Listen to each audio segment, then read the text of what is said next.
Hey everybody, just going to take a quick break from the show and tell you about Noom. Has Noom helped you? I believe it has. Oh, that's got an app. You can do tracking. It's terrific. It does. And Noom builds personal plans that can meet individual needs. That's the thing. Takes into account any dietary restrictions, medical issues, other personal needs. That helps build a plan that works for you. And yes, so I know that you've had your own personalized program here that you've been working on. And it's weight loss This is weight loss results that last. They stick around because you get yourself into a lifestyle change. That's what matters. That's mainly it. You can't just say, I'm going to cut that out for a month and then go back to it. That's not what it is. So I'm glad it's helping you. That's great. And it really does. I like the psychology and biology-based approach here. Yeah. Noom Weight uses psychology. That's why they say losing weight starts with your brain, but it also takes into account your unique biological factors, Jimmy. All of your multitude flora and fauna that goes on inside of you there. Sure. Yeah. Stay focused on what's important to you with Noom's psychology and biology-based approach. Sign up for your trial today at Noom.com, Noom.com here, based on 3.5-year study of actively engaged Noom users with minimum starting BMI of 25. Individual results may vary. Visit our website for more information. Hey everybody, just going to take a quick break from the show to tell you a little bit more about Rocket Money. It's the start of a new year. It's the perfect time to get organized, set your goals, prioritize what matters most. And for me, top priority is getting myself together here. Financial wellness, doing that, which that feels important, just feels like adult stuff that you have to do. And thanks to Rocket Money, my goals feel achievable now. They show me all my subscriptions in one place, help me easily cancel ones I forgot that I've been paying for, which happened to me. Absolutely happened to me. For years, I was paying for something. I was like, what is going on here? Rocket Money found it and saved me lots of money since then, because it's been a while. So they did a great job here. Rocket Money is a personal finance app that helps find and cancel your unwanted subscriptions, monitors your spending, and helps lower your bills so you can grow your savings. Rocket Money has over 5 million users and has saved a total of $500 million in canceled subscriptions, saving members up to $740 a year when using all the app's premium features. Cancel your unwanted subscriptions and reach your financial goals faster with Rocket Money. Go to rocketmoney.com/smalltownmurder today. That's rocketmoney.com/smalltownmurder. rocketmoney.com/smalltownmurder. Now back to the show. Welch's knows some things make zero sense, like why the algorithm knows your music tastes better than you do. But zero sugar and full flavor? We made that make sense with new Welch's Zero Sugar. All that passion fruit or tropical punch goodness and none of the sugar. You gotta sip it to get it. New Welch's Zero Sugar. Let's fruit stuff up. This week, in Big Lake Township, Minnesota, many people are suspects when a woman is brutalized in her own home, but it takes an unlikely tip to solve this entire mess after 10 long years. Welcome to Small Town Murder.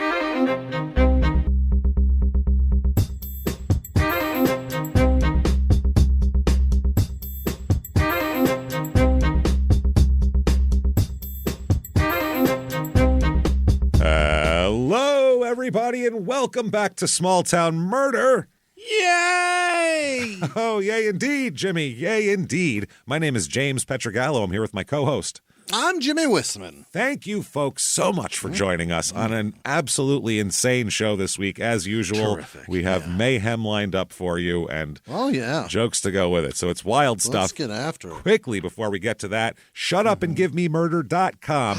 What's that? It's where you go for everything, Jimmy. The merch, everything from coffee mugs to skateboards, and especially tickets to live shows. Oh, yeah. First up, tickets are on sale right now. They went on sale February 22nd for the virtual live show. Right. 420 virtual live show. Can't wait for that. Crazy story. Plus, weird smoking apparatus that I will whip out and scare the shit out of Jimmie with and make him smoke out of. And we'll have costumes. It's going to be a lot of fun. So do that. And tickets for the rest of the year's regular live shows, too. Oh, yeah. They're going fast. A couple are sold out already. So get them right now. Minnesota, Minneapolis. If you sell this out, it will be our biggest live show ever. So we get asked all the time, what's the biggest live show you ever did? We will be able to say Minnesota, Minneapolis. So come in and beat Chicago, because right now they're our current winner. So do that, and it'll be a lot of fun. We can't wait. Also, just all of them. They're getting sold quick. Shutupandgivememurder.com is where you get all of that stuff. You also want Patreon. Patreon.com/crime in sports is where you get all the bonus material, tons of stuff there. Anybody $5 a month or above, you get a whole big back catalog, a couple hundred episodes to binge on, new ones every other week. Yeah. This week is no different. What you're going to get this week for crime and sports, which you'll have access to, you're going to get personal ads. It has nothing to do with sports. It's a lot of fun, so you'll love it. Yeah. We talk about people used to, before apps and such, people used to just put an ad in the newspaper and say, please like me. I'm this. I hope you're that. And it's hilarious, some of these ads. We can't wait to get to it from over the years. And then for Small Town Murder, we're going to talk about a very odd story, the story of the Collier brothers. I don't know if you've ever heard of them or not, but they are these strange brothers, very large brothers, who basically hold themselves up inside a Manhattan brownstone for decades, including one of them was dead in there.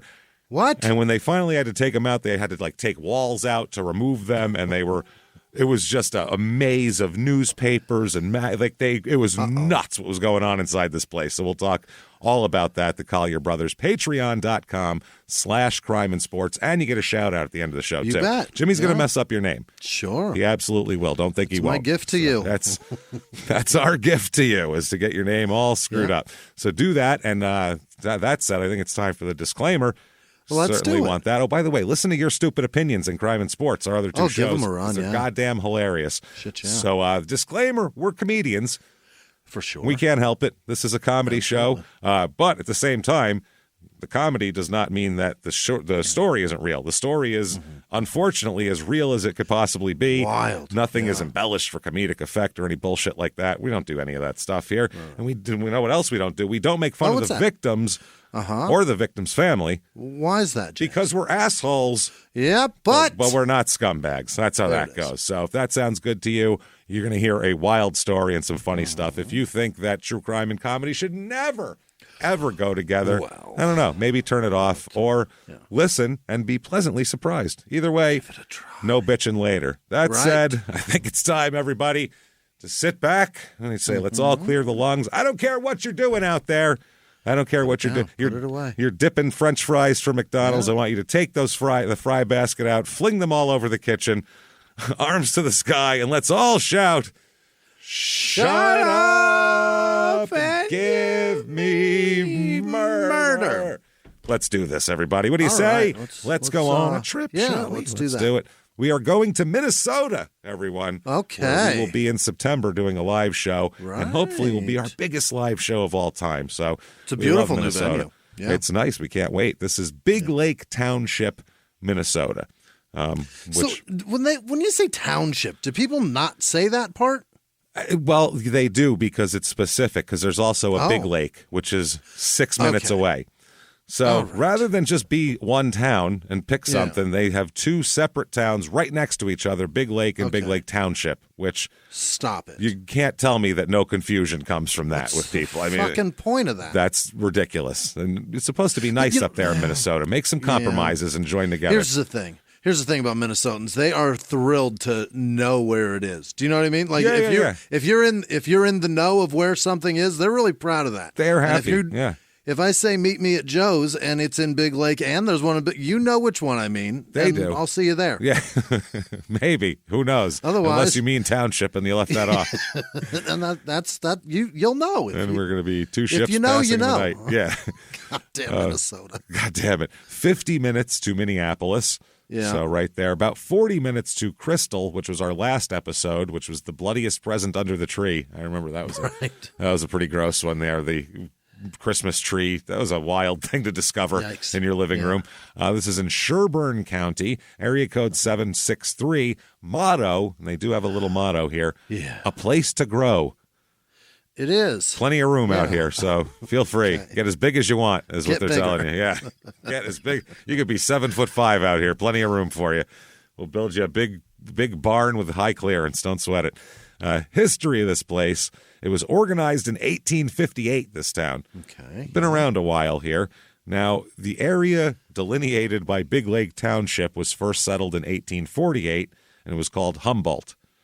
And they decided like the county. Yeah, then they decided to fuck it up and be confusing, I'm sure, later on. Thanks, guys. Well, 2 villages pop up. One is Orono and Elk River Village. And then they decided they had an 1867, a county vote to move the county seat from Humboldt to Elk River. We know, I'm sure there was bloodshed over that because there was, yeah. Every time a county seat moves, forget you're moving our records. We're going to shoot at your carriage as you ride away. So that was designated as Lower Town in the vote to distinguish it from Orono. So they also, in 1867, the village of Humboldt changed its name from Humboldt to Big Lake. Yeah. Okay. Now, there's also a Big Lake. That's Big Lake Township that ended up being, but then there's also a Big Lake. And they're 6 minutes apart. Okay. So completely pointless is what we're getting at. Fuck, I don't know what they're doing.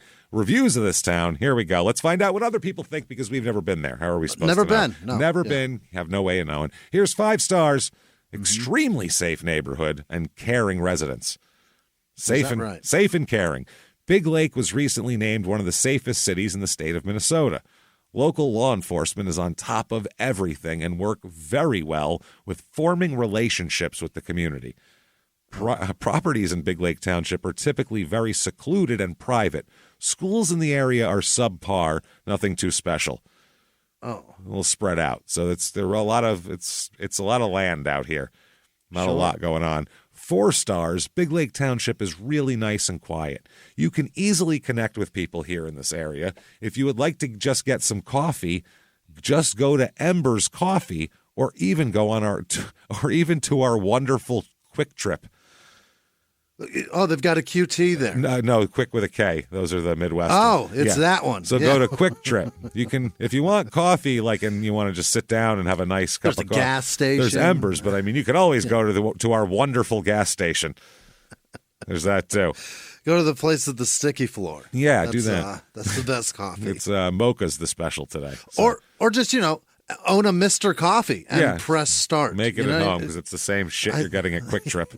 It's just coffee. 4 stars. There are police around every corner in this town. That sounds freaky. Great. No, I don't like that. Get the fuck out of here. What are you looking at? Every corner? Go away. What do you want?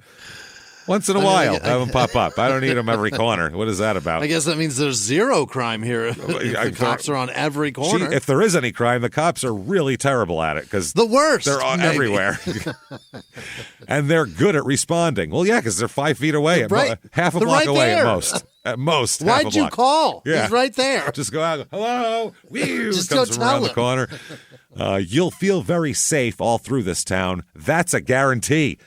Oh. Okay. If this person personally guaranteed this, well, you're going to have to track down old 4-star here and find out what the fuck happened. You going to give me my money back? Yeah, that's a guarantee from me. Ted from the Quick Trip. I'm telling you right now. 3 stars. Need new places to open up. We only have 2 real restaurants. Need some Five Guys or Panera or something to come in. Imagine being so desperate for Five Guys. For 5. I'm craving Panera. I need it right here in town. I'd take a 2 guys for Christ's sake. I need a cheeseburger around 3, here. 4 guys, however many guys want to come here is fine with me. Some tomato soup and a baguette. Anybody? Anything? Nothing? Just a car. Give me a truck. Is there a taco truck in this town? Five Guys or Panera. Oh boy. Then 3 stars. The schools in this area need work. That's the whole review. So rural, not a lot of restaurants, mediocre schools is what I'm getting from the reviews. Got it. Okay. People in this town, 7,886. And that's a small place. That's small. It's gone up a lot recently, Sub 10, too. really? As we'll talk about it. Yeah, when our crime happened, there was not nearly as many people here.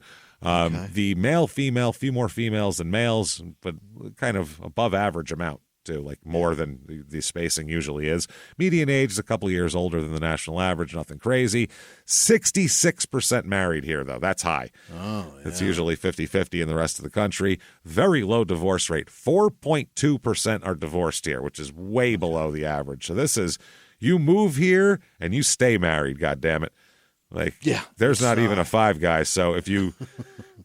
You take that shit serious. If you get divorced, it's going to be real hard to find somebody else. So you just stick together. Yeah. There's nowhere to go, nowhere to find anybody. It's like I haven't even heard of divorce. Single with children, only 3.8%, which is, I think, the lowest I've ever seen in our entire history of the show.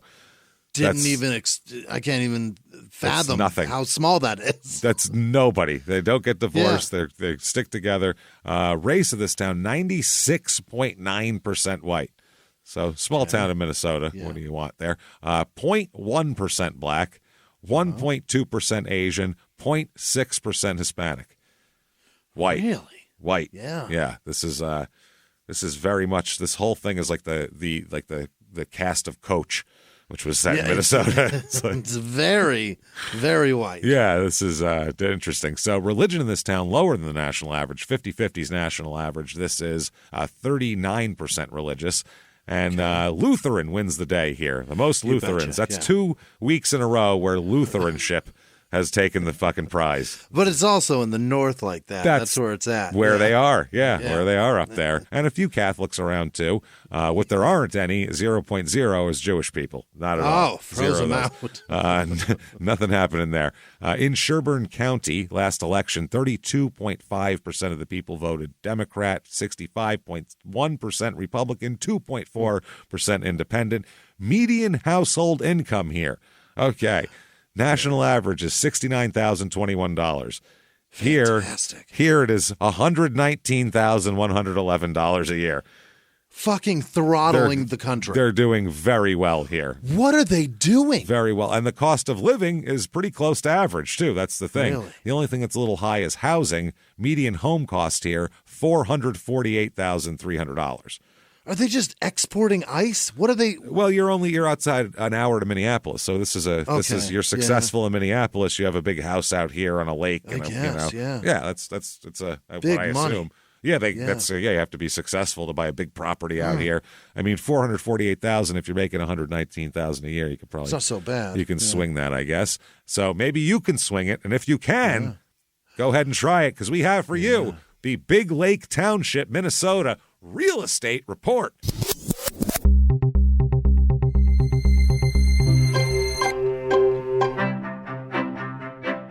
I said go ahead and try it like it was a challenge. Like, go ahead and try it, bitch. You want to move to this motherfucker? I do challenge you. It's fucking cold. It's as chilly. Your average 2-bedroom rental here, $1,290 a month, which is a little bit above the national average, but not crazy. These are all listings from Big Lake, not Big Lake Township, because couldn't find anything from there. So Big Lake here. Here's 2-bedroom, 2-bath. So T-bowl for each and every B-hole, which is nice. But it's only 1,056 square feet. So your B-holes are going to be pretty close to each other anyway, so it really doesn't matter. They're almost touching. It's very green, which is strange. It's not bad inside. It's hardwood floors and stuff like that. It looks pretty clean, pretty nice. You could move right in and you don't have to do anything. Kitchen's a little outdated, but not terrible. $240,000 for that, though.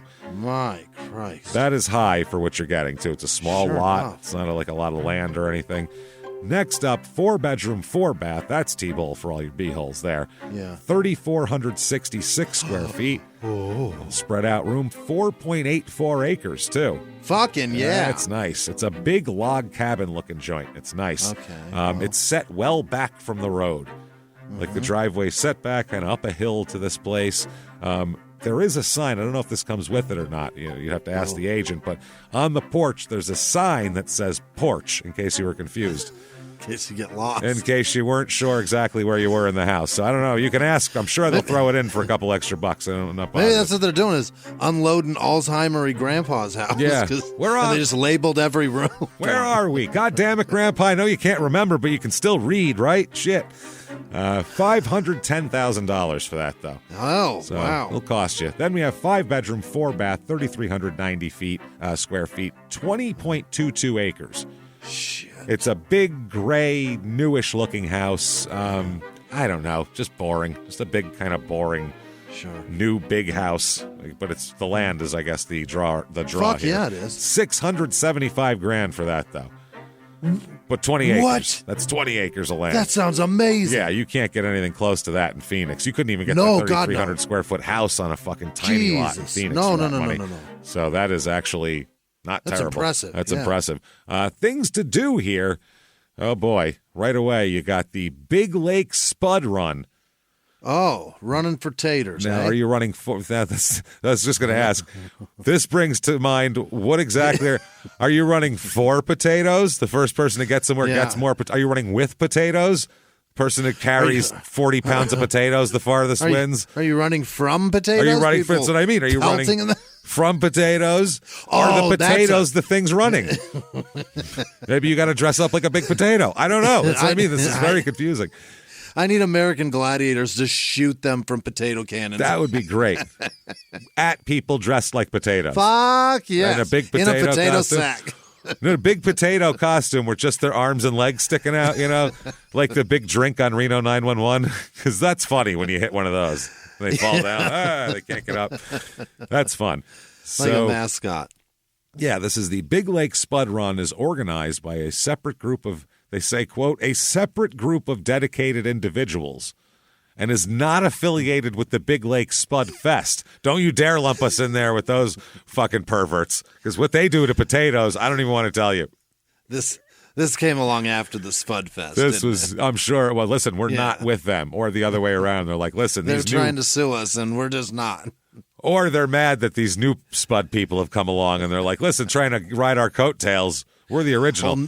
Whole new potatoes over here. Yeah. They say all the money they raise for this event, I don't even know what goes on. I guess you run. It's a run. I don't know how you pay for that. I don't know. It's what do you buy? Proud to support this group and wish them a great turnout. That's all it says. They're going to dedicate the money back. At the Big Lake Spud Fest, you meet at a pub at 8 a.m. You have breakfast. And then it's kickstand. They have the Spud Run motorcycle run, too. Kickstands up at 10:30. You bet. $30 per rider and $30 per passenger for you to. $60 for one bike if you've got to. To what? To what? So you can ride it, and then they give that money back to the. So you can ride on the pavement that you already paid taxes for. And they have the balls to say includes free breakfast. No, you paid $60 for that breakfast. What are you talking about? You paid $60 for an $8 breakfast is what you did. Don't say free. Say includes. What is this benefiting? Don't say free. The lake. Oh, we're going to throw the money in the lake. Yeah, it likes it. The lake is an entity. When you throw the money and you hear it go, and it likes it. It'll give you good jet skiing weather after that. It's a very... Did you know anything? It likes it. That's how it works. Next up, Wild West Days, which is in Zimmerman, which is 10 minutes away. And they said in the fall of 1970, a small group of Zimmerman residents decided to create a fundraising community group with the expressed purpose of providing community aid ranging from projects like helping local volunteer fire department to providing help for families in need. One way or another, we're helping. We're helping. Their ultimate goal was to purchase a piece of land and erect a community building on it. Yeah, we're such children. The word erect didn't need to be. You can't say that You could have said put up. You could have said build. And build. I mean, there's a whole establish. There's so many words. There's a million. Erect is just You chose hard dick words. You chose to add a dick in there. So yeah, this is what they do, and they have all sorts of things. They say they have an old-fashioned street dance. They have Main Street closed down. Bands play continuously from 1 p.m. to 1 a.m. So, oh my God. Local bands for 12 straight hours. 12 fucking hours. That sounds horrifying. Absolutely horrifying. They also said... How starved are they for entertainment? No shit. They had a baking contest, a pie eating contest. Okay. Yeah. And they said a beard contest for the nicest looking beard, not the longest. They said that's just in case. That's all fucking relative. Yeah. And also, they said it was judged by pretty ladies, is the way they put it when they had a beard contest, which is hilarious. Nope, not pretty enough. Very relative. That's hilarious. They had a demolition derby as well. Okay. A poster contest, obviously. A Buffalo Bill and Calamity Jane lookalike contest. What? I don't know how you. That's all in the clothes. I feel like nobody really can pick that's their not in faces the. out. Does anybody really know what Buffalo Bill looked like? No, Were there that's what I mean. cameras? There weren't any cameras. They had they have old pictures, but they're not. Sure. You can't tell. You No can't one's like, make oh, it I out. know that one. It's not like Abe Couldn't Lincoln pick or that- something. Yeah, you you know. can't pick that motherfucker out of a lineup. No, that's what I mean. It's the best Old West outfit is what they should say. Best hat and scarf look. Yeah, what do you got? Put it together. Best, most realistic holsters. So they have that. They have a horse show, a shooting contest and gallery with fastest draw and sharpshooting. Real men, real guns. I don't like that at all. Someone's getting shot over that. Yeah, there's going to be an accident. How fast can you grab and fire this gun? Somebody's going to shoot that motherfucker into the ground. Someone's going right? to lose and get mad, I think, and shoot the guy next to him. Or there's that. Fuck you, Todd. Pow. Just shoot this guy. They also used to have a citizens' auction and bazaar, quote, held on Roy's front lawn. So you got to know where Roy was, and you can go there. See, Minnesota, you got to know. See where Roy's front lawn is. And also they had, what was this? Oh, yes, an event called Too Fat to Polka. I like that. So that's fun, nice. too. Yeah, some of the bands here very quickly. To go over the bands, we have live music. On the Rocks is playing on Friday night. Fantastic. It's a drinking band right there. Yeah. We do a drinking band. Live music 6 to 10 on Saturday. They don't even say who it is. So it's not even on the Rocks. You're all here just to drink anyway. That's it. You don't care. And then, looks like they won't tell us any other bands that are playing here. Crime rate in this town, property crime is about half the national average. Oh. So pretty safe. And it's all spread out. I don't know what the hell they could be doing to each other here. Violent crime, murder, rape, robbery, and, of course, assault, the Mount Rushmore of crime, is about a quarter of the national average. So safe. These people have so much money, and they don't care about They don't even get divorced here. Never mind hurt each other. They're just looking forward to next year with On the Rocks. That's all you can do. That said, let's talk about some awful murder. Jesus, this was do it. Absolutely brutal here. Okay, let's talk about a lady first. All right, let's talk about a woman named Linda Elizabeth Halverson. Yeah. Now, Linda, she's born June 16th, 1952. And she's from this area, she's from like the Minneapolis suburbs area. Yeah. She meets a guy named Charles Jensen in kindergarten.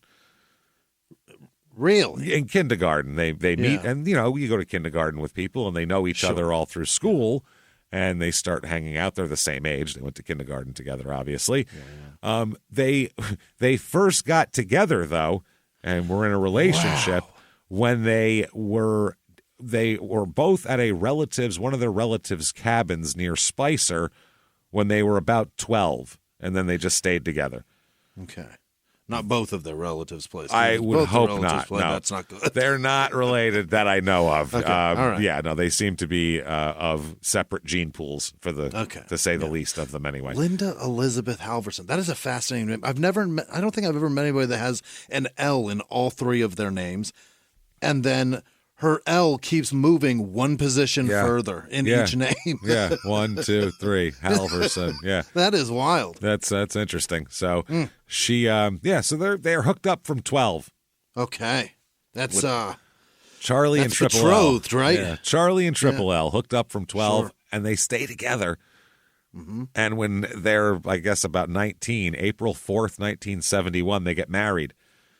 Holy! Since they were 12, that's the seventh known grade. Each other since they were 5. 5. I mean, that's you meet people and later on, whatever. I've known her all through school, but to be in a relationship with someone since the 7th grade, all through junior high, all through high school, that's insane. You remember those couples? My grandfather met my grandmother freshman year of high school, and he said, "I'm going to marry her," and he did. What was that? That's the last time I've ever heard that. That's what I mean. That's what I mean. That's a long fucking time ago. 1958, I think. But that's insane to go. That's nuts. Remember in high school when we were in high school, those couples that were together all through high school? Yeah. It's like, wow, that is crazy. Yeah. Those people that are together for years, and then you find out they broke up right after high school, and you're like, I guys knew 3 wasted. of them that. Yeah. I knew 3 of them that stayed together through high school, got married, and then by the time they were drinking age, it was over. Yeah. Exactly. Yeah. What the hell do you have in Ugly common? over. Yeah. If you're the same when you're 21 that you are when you're 12, then that's an issue. Man? There's Figure problems it out. there. Yeah, you need to fucking grow up or something. So Yeah. they get married though, and they're together. 1974-ish, they have a son named Andrew. Okay. So they have a son together. By 1979, things are rocky for Charles and Linda, though. It's not going well, and the main reason, and this is what Charlie says too. So this isn't just Linda going, "This is what happened." It's bitter people from a divorce. Usually, if there's a divorce and one person's talking shit and she's like, "Man," and he's going, "Well, she did." Blah, blah, blah. I don't really believe either of them. Yeah. But when one of them's like, "Oh, I fucked up bad. Here's what I did," I believe that usually. Here's the thing. Yeah. Here's some shit I did wrong that would probably cause this. That's what Charlie says. Charlie says that he couldn't let go of the drinking and partying of his youth. He couldn't quit. Couldn't quit, which I mean, Charlie's a guy, when he finds something he likes, he sticks to it. Finds a girl when he's 12, sticks to it. Sticks to it. Booze at 14, I like it. Sticking with it. Not going to retire. Not going to quit, yeah. Charlie's motto is, "I will not grow." That's his motto. No growth. No advancement. That's a promise. That's a promise. So they end up getting a divorce in 1979 over this. Okay. And that actually happens. Hey, everybody, just going to take a quick break from the show to tell you about the safest sponsor ever, Simply Safe. Absolutely. These people will keep you safe. It's amazing. You know that every 26 seconds a burglary takes place in the United States, according to the FBI. That means that by the time this podcast is over, dozens and dozens of homes will have been targeted, ransacked. God knows what happens here. So protect your home before it's too late with Simply Safe proactive security system. Simply Safe helps stop threats before they even have a chance to break in. Named Best Home Security System by U.S. News and World Report 5 years in a row. And by us for about the last 8 years as well. If you trust us, believe me, you want Simply Safe. So visit simplysafe.com/small to claim 50% off a new system with professional monitoring plan and your first month free. That's simplysafe.com/small. There's no safe like Simply Safe. Now back to the show. This show, Small Town Murder, is brought to you by BetterHelp. Get yourself some therapy, everybody. Honestly, here. We often hear about, red flags that you should avoid. Hey, that's a lot of a thing. It's become a real phrase now, real cliche. But why don't you focus also, you look at green flags in friends and partners. Look for good things as well. Right. And maybe you're not sure what that looks like, though. Therapy can help you figure that out. What are positive things? What are the green flags? And then you can practice them in your relationship. It's absolutely a fact. And so, honestly, we absolutely are huge advocates for this. It really, really helps. BetterHelp is fully online, making therapy affordable. It's convenient. They serve over 5 million people worldwide. You can access a diverse network of more than 30,000 credentialed therapists, wide ranges of specialties there. Here's the coolest part. You're not getting along with your therapist, you're just not feeling it, you can switch at any time, no extra charge. Wow. The thing is, they want you to get help. That's it. And you can do it with BetterHelp. Discover your relationship green flags with BetterHelp. Visit BetterHelp.com/smalltownmurder today to get 10% off your first month. That's BetterHelp, HELP.com/smalltownmurder. Now back to the show. Now, she's going to get married again. She's going to get remarried.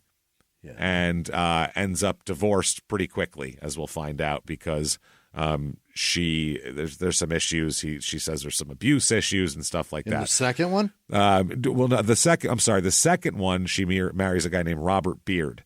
Yeah. They have a child named Joey together. Now, their issue is Linda said Robert had been abusive from the start, and she wanted to get away from him pretty quickly after Joey was born. Joey has some issues. At 6 weeks old, Joey has a stroke that causes some permanent disabilities on Joey. Really? Yeah, he's got issues. We'll just put it that way. Yeah, he's not quite kind of all there. So, so that's tough. That's going to be tough on a marriage anyway. And then if you throw in abuse on top of it, then that's not going to last long here. So she moves away from him, takes Joey, and moves away. All right. Then she gets married again in 1986. Linda does. Sure. She finds a guy named John Silman, And they move to California. Are they taking Joey? Yes, they take Joey with them. Yeah, she always takes Joey with her wherever she goes. Okay. And Silman ends up adopting him when they get married, too. Terrific. So that's nice. She's trying to move on and all of that. Robert Beard, the first husband, actually relinquishes his parental rights. Really? So he can be adopted by the new husband in exchange for forfeiting any child support for him. That's nice. Which is a big deal because Joey's got a lifetime of medical problems that are going to be expensive. So to extricate himself from those bills is a big deal if he's not going to see his son and all that kind of shit, whatever. So if he's not planning to be a great father for that boy. That's what I mean. And it's a big deal for the other guy to adopt a kid like that because now you're responsible for him like that. So that's taking on that responsibility. It's a big deal. Much bigger than just being a father. Oh, absolutely. Yeah. It's being a father and then, caretaker, and then more. And so many more things. It's a lot. It's a lot. So this relationship only lasts a couple of years, though, this marriage. They get married in 86. By 88-ish, it's over. Okay. So these are two very short-lived marriages that she is in now. So it's kind of tough. Now, throughout all of this here, because of their son Andy, Charlie and Linda have stayed friends. They were never vicious, brutal enemies or anything like that. They just, I mean, when people get married very young like that, they have a better chance of being friends later because... Is that right? Yeah, like my parents, they were together in high school and they got married young and then, they were friends always. Yeah, that's a great point. Because they were always like, I mean, Jesus, what were we thinking? Obviously, it wasn't going to end well. We got married when we were too young and we, duh. Yeah. Had I married Bed Puddle and broke up with her, I'd probably not be mad at her. That's what I mean, yeah. But I got married way later, and boy, do I not like that woman. No, that's way worse. Yeah. But, if you met her in the 10th grade, you'd probably have less acrimony there. Yeah, I'd have understanding for why she doesn't like me, and she'd probably have understanding why I don't like her.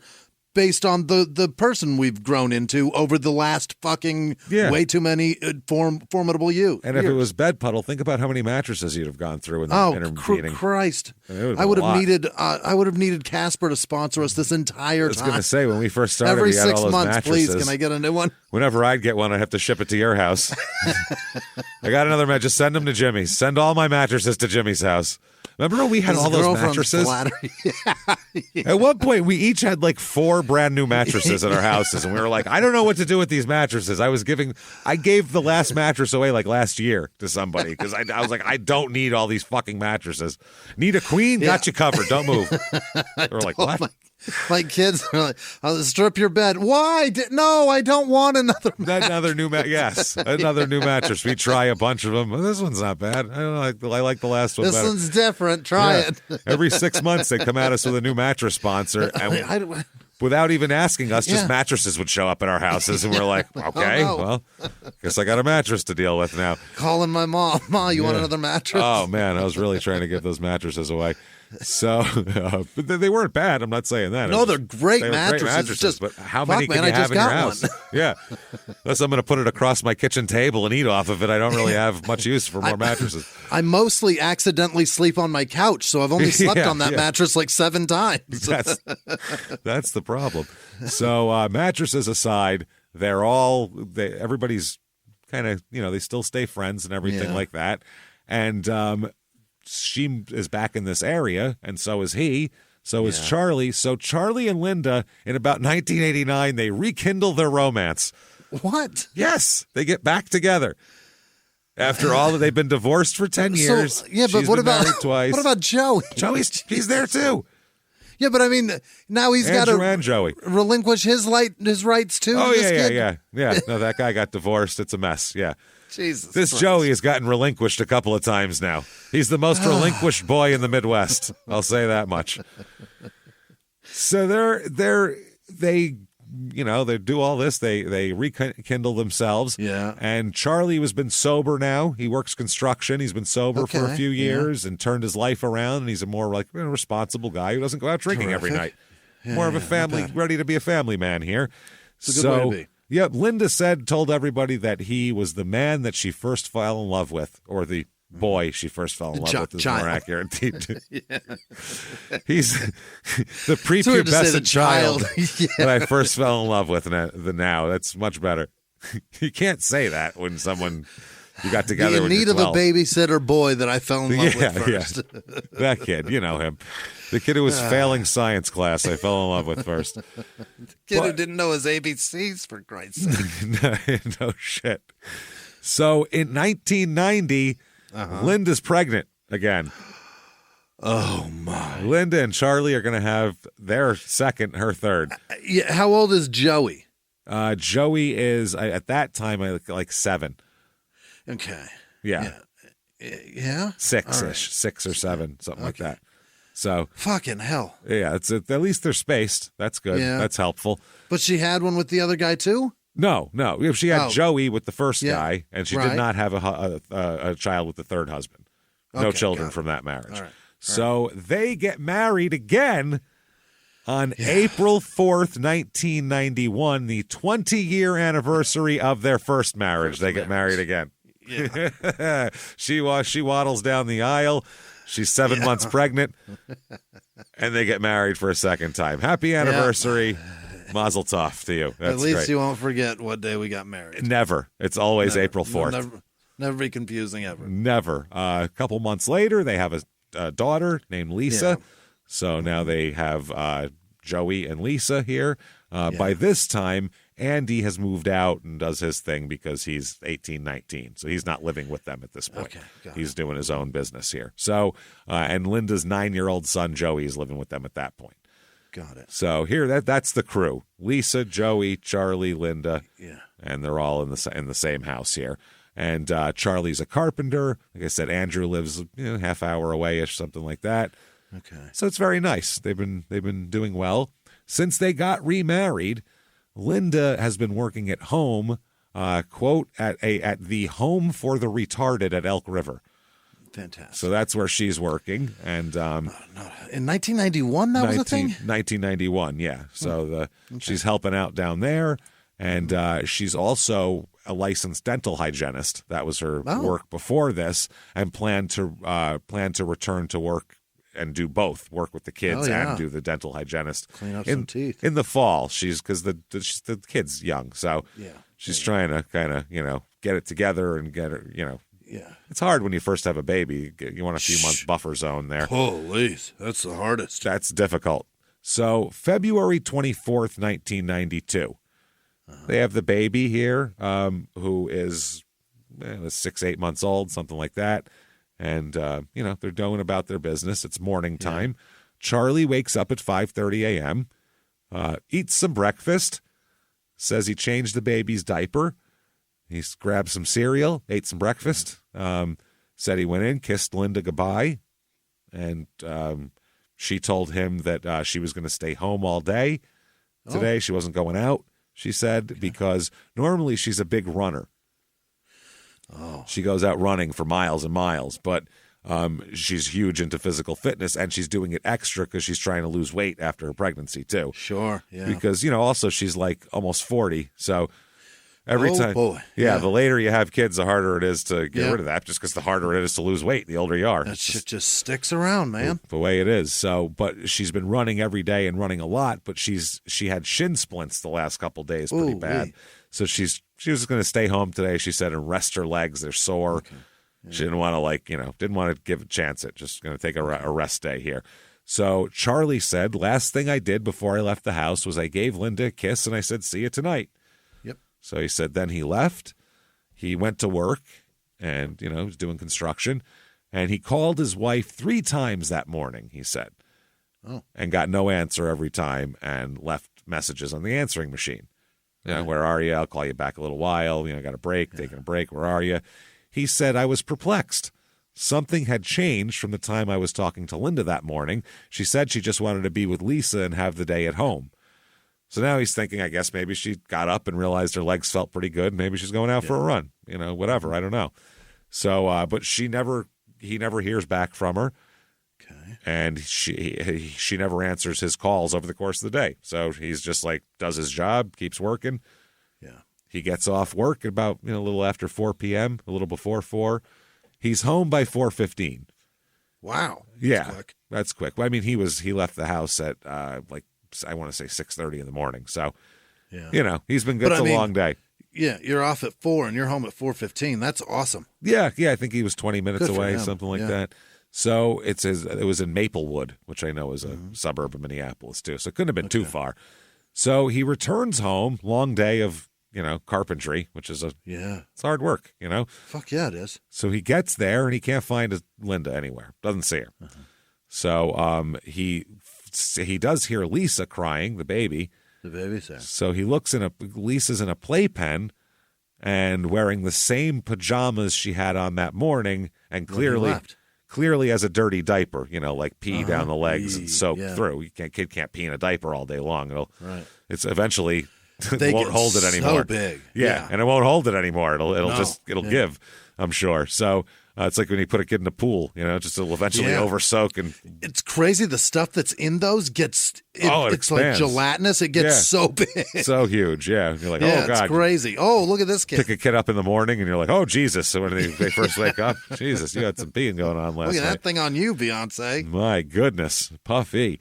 So he says, well, that's weird. And Joey, who had went to school that day and returned home from school about an hour earlier, was just sitting at the dining room table. Waiting. Just sitting there. Charlie asked Joey where his mother was, and he said he didn't know. Yeah, I don't know. Been here about an hour. This kid's crying. I'm just sitting here. So that's what's going on. So Charlie's like, what the fuck is happening right now? This is not like Linda, any of this. So he calls her name. He gets no answer.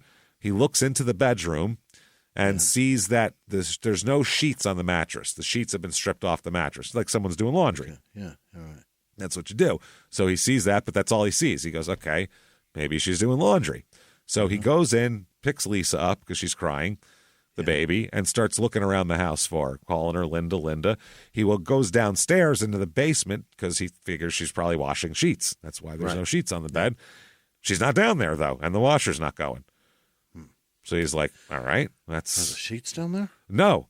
There's no sheets in the washer either. So he's like... Is there a new Casper mattress on What's going on? There's like 8 boxes of different mattresses. There's like a Casper and a fucking Lisa and a whatever. I don't remember the brands. We had a lot of them. Purple? I don't know.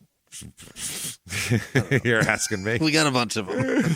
Whole lot of mattresses. Anybody needs a mattress?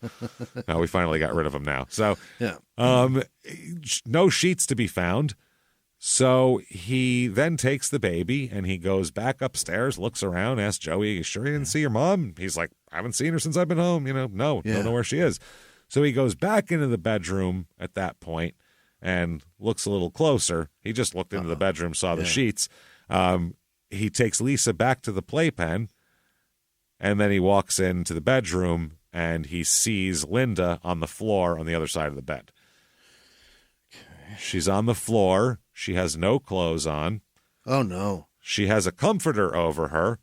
Oh. But the comforter you couldn't take the comforter off of her because it is pinned to her chest by a large knife protruding from her chest. Oh, boy. Through the comforter. Through the blanket. Yeah, it's like you pin a note to a door. That's what it's the comforter is. Jesus. Knife it's a 10-inch knife that's to the hilt with a through her chest. Wow. Horrible. So Charlie said, quote, "She was cold." He said, "I had the instinct to pull the knife out." Oh, don't do that. Don't do that, Charlie. Don't touch a goddamn thing, man. You get the fuck out of there. He said, "I did touch the knife." Yeah. That's his story. And I said, "No, let it go." And I walked out of the room. That's the last I saw of it, unquote. That's what he said. He said she was dead. She had been dead for some time. So that's his story. Walked in and they're like, "Oh, fingerprints are yours on the knife." And he's like, "Well, I touched it. Yeah. That was my instinct to grab it." Yeah. Right. So he notifies the police, who arrive at the scene pretty quick. They're like, "Oh, this is a barn burner in a small town. You betcha. Don't see that very often." So they get there and they find basically not a lot of physical evidence all around, which is weird because it's obviously there's been a struggle. Yeah, there should be a lot contained inside a blanket. There's something. There's got to be blood. Yeah. There's got to be hair. Or there's got to be something out of this whole thing. So They don't find a lot, though. They are looking for the sheets, and they cannot find the sheets, and will never find the sheets ever. They are gone. Sheets are gone, fucking completely gone, and so are Linda's clothes she was wearing as well are gone and never to be recovered as well. Okay, that's interesting. No fingerprints discovered in the home or of sufficient value to yield an identification. Even Charlie's knife, when he grabbed the knife, not good enough. Still. There's they don't have an identification even on that. He said I touched the knife. That's to the let only them reason know. I know it. Yeah, because he probably thought my fingerprints will be on it now, so he had to tell them I touched the fucking knife. What did they do that for? Or he's lying. One of the two is what the police think. I mean, because husband comes home, finds all this. I don't know what happened. Knife in her chest. I touched it, though. I didn't mean to. Of course. That sounds suspicious right away here. So that something-month-old is never going to talk. No. And Joey was at school. Joey was at school, and Joey is also not going to talk. Limited reliability on this kind of issue. So not testifiable. Yeah. You're not going to put a 9-year-old with problems and health issues like that on the stand, and that's not going to happen. So they get canine units to look around the area trying to find any other evidence. They're trying to find the sheets, the clothes, another weapon, anything really, a shoe, whatever you can find. So they asked Charlie what the fuck happened here, because now they're really talking to Charlie. Hey, Charlie, you're so far the only adult in the house is you. We don't think Joey did it. So he says that he returned at 4:15 from work, found her dead on the floor. I don't know. That's all. That's his whole story. Don't know. Almost pulled the knife out. There's no signs of forced entry into the house, and there's no burglarizing that happened. Nothing's been taken. Nothing's been taken. The only thing taken is her life. Her clothes, the sheets, and her life. That's what's been taken. Fascinating. And they left behind. They traded that for a knife, apparently. They oftentimes they'll do that. That's an even trade-off. You trade off bullets sometimes for it. It's how it works. Sometimes you leave those behind, Yeah, so this is not great. They have and like I said, they have a baby and a child with developmental issues and mental handicaps. So I don't know how you... What are you going to do? What do you do at this point? So family members say they don't know if Joey saw his mother's body before Charlie got home either. They're not sure. He said no, but then later on when they asked him, they said he did see it. And then later on after that, he said he didn't see it. So Joey is unreliable at best when it comes to that. Yeah, right. He's just, you're going to not get accurate information. Who knows? Yeah. Yeah, they said he's flipping back and forth is what the police said. Jesus. So what the fuck? I guess autopsy. Let's see what we get out of this, because now they have all of this. They have zero physical evidence. They don't have the sheets. They don't have the clothes, which are things they would want for hairs and fibers and, physical evidence, forensic evidence like that. Yeah. Nothing. So it's rough. So they take the autopsy. They find Linda's been through quite a lot in this autopsy. They find. Yeah, I believe it. She's been beaten unmercifully. Right. Beaten. She has been raped in any way possible. Oh no. Yes. Any imaginable way she's been violated here. Yeah. She was strangled. And then, and this is the fucked up part, she's stabbed at least 11 times in the chest with a 10-inch knife. But they were very specific in the autopsy to say these were slow stab wounds. Slow. Like slow entry? My. Not stabbing. These are pushing in, enjoying what you're doing. What the fuck? This is a sick, whoever did this is sick. Horrible way. Yeah. This is like Ted Bundy, sick, weird, fucking crazy shit here. There will be many more. This is very disturbing what's going on here. So they don't know what to do with that. They said that the cause of death was determined to be strangulation, and the stab wounds may be part pre and part post-mortem. Shit. So this person, even after death, might have just been enjoying himself so much. Sick. That he did that. And now pinning the comforter to her with a knife in the end and leaving the knife in there like that is also something to look at if you were profiling this person. Sure. Yeah, well, it's also they covered her up with the he covered it up. So he's showing that and packaged. Like it's almost like mailing it. You know, you got to tape it up. You got to tape up the box. It's definitely on display. There's definitely he could have taken the knife with him. She was long dead. He didn't have to leave the knife in her chest. He left the knife in her chest to make sure to pin the comforter to her. That's the only reason to do it. Wow. It wasn't broken off in her or anything like that. So fascinating. It's very fascinating here. The knife used in the attack was a steak knife taken from the knife block on the kitchen counter. Didn't even bring it? Didn't even bring it. This lazy fuck didn't even bring his own knife. So what is that? Or who knows? Maybe they're there. Yeah. That's what I mean. So that's the problem, too, is how many times do we hear people getting killed with their own knife block knives? Way too many times. Hide your knife block. It's just too easy of an idea. The handles are sticking right up to grab. Wherever you put your guns, put the knife block in there. Yeah. So I need to chop an onion. Can I have open the safe, baby? I need to chop some. I'll onion. Get it. I'm not telling anybody the code. Here you go. Back. There you go. I'll need that back when you're done. So that is disturbing. Now, the only evidence they find of any value is. This is a very disgusting phrase that I'm going to read verbatim from an autopsy report, so I am less grossed out. Quote, a quantity of semen was recovered from the body. A quantity. That's at least a handful, and it's grossing me out, right? That's a tablespoon, right? That's at least a handful, like you could throw it against the wall. It's too much. They may as well have just said a gob, right? A goob and gob and clump of jizz. A dollop? I mean, a bit? And you should have said and called it jizz, because just to make it as gross. Quantity? A quantity is the grossest way they could put it, right? Yeah. Literally. They could have said... a measurement? They could have said a balls full of jizz, just as much as a sack load. A sack load. Not as gross as quantity of semen recovered from the body. Yeah. And it was determined that she'd been killed in the course of the rape as well. So during. This is disgusting. This is just... You can't come to a worse end than this. Yeah, no. This is at horrible. At some point, though, with that description, at some point, that person was having sex with a corpse. Yeah. That's fucked up, man. Yeah, during it. So fucked up. That's actually a thing that some people are into. Of course, yeah. They like that because there's certain contractions and things of that nature that take place. Wow. So that's what they like. It's fucking gross. The process of dying, they can feel it. I have read shit about psychologists that talk to murderers. Oh and my God, that's so gross. That's what they say the attraction to that is. Oh my God. I've actually heard a man in an interview just saying, I can't even get into it. It's disgusting. The process of it happening. He's saying why it's so great. This guy. Nope. Disgusting. Nope. Fucking disgusting. As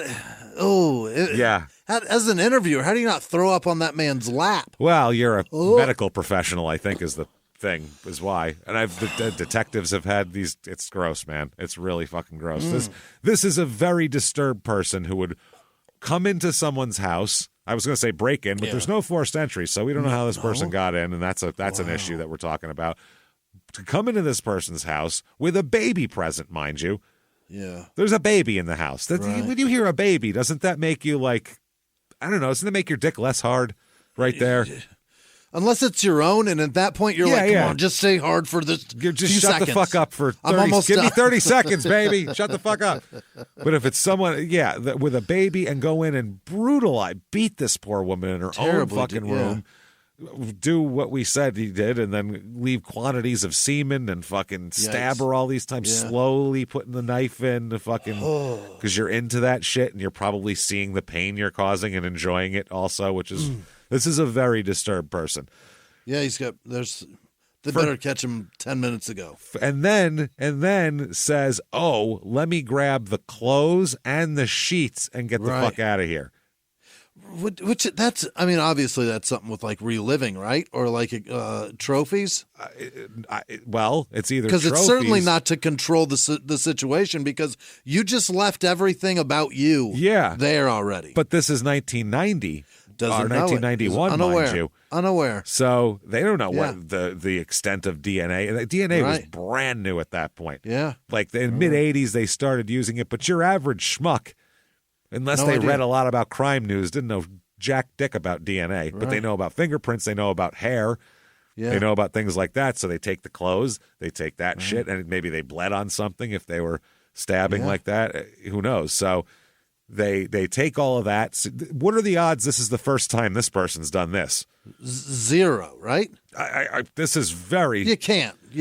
No. That can't be number one. To then, like I said, to take the evidence and everything, that just shows that this person, I feel like, has done this before and left something behind that they didn't want to leave behind, and then they realize now to get it. Yeah. Even if it is number one, he's really incredibly dangerous person, because this is like right on par with that BTK shit in his first one. It's just as gross. It's a fantasy that he's worked up for a long time. It's grosser. Yeah, it's grosser. And the knife going in slowly like that, that's a fantasy that you've worked up for a long time. You didn't just think of that on the fly. No. This is what you've been wanting to do.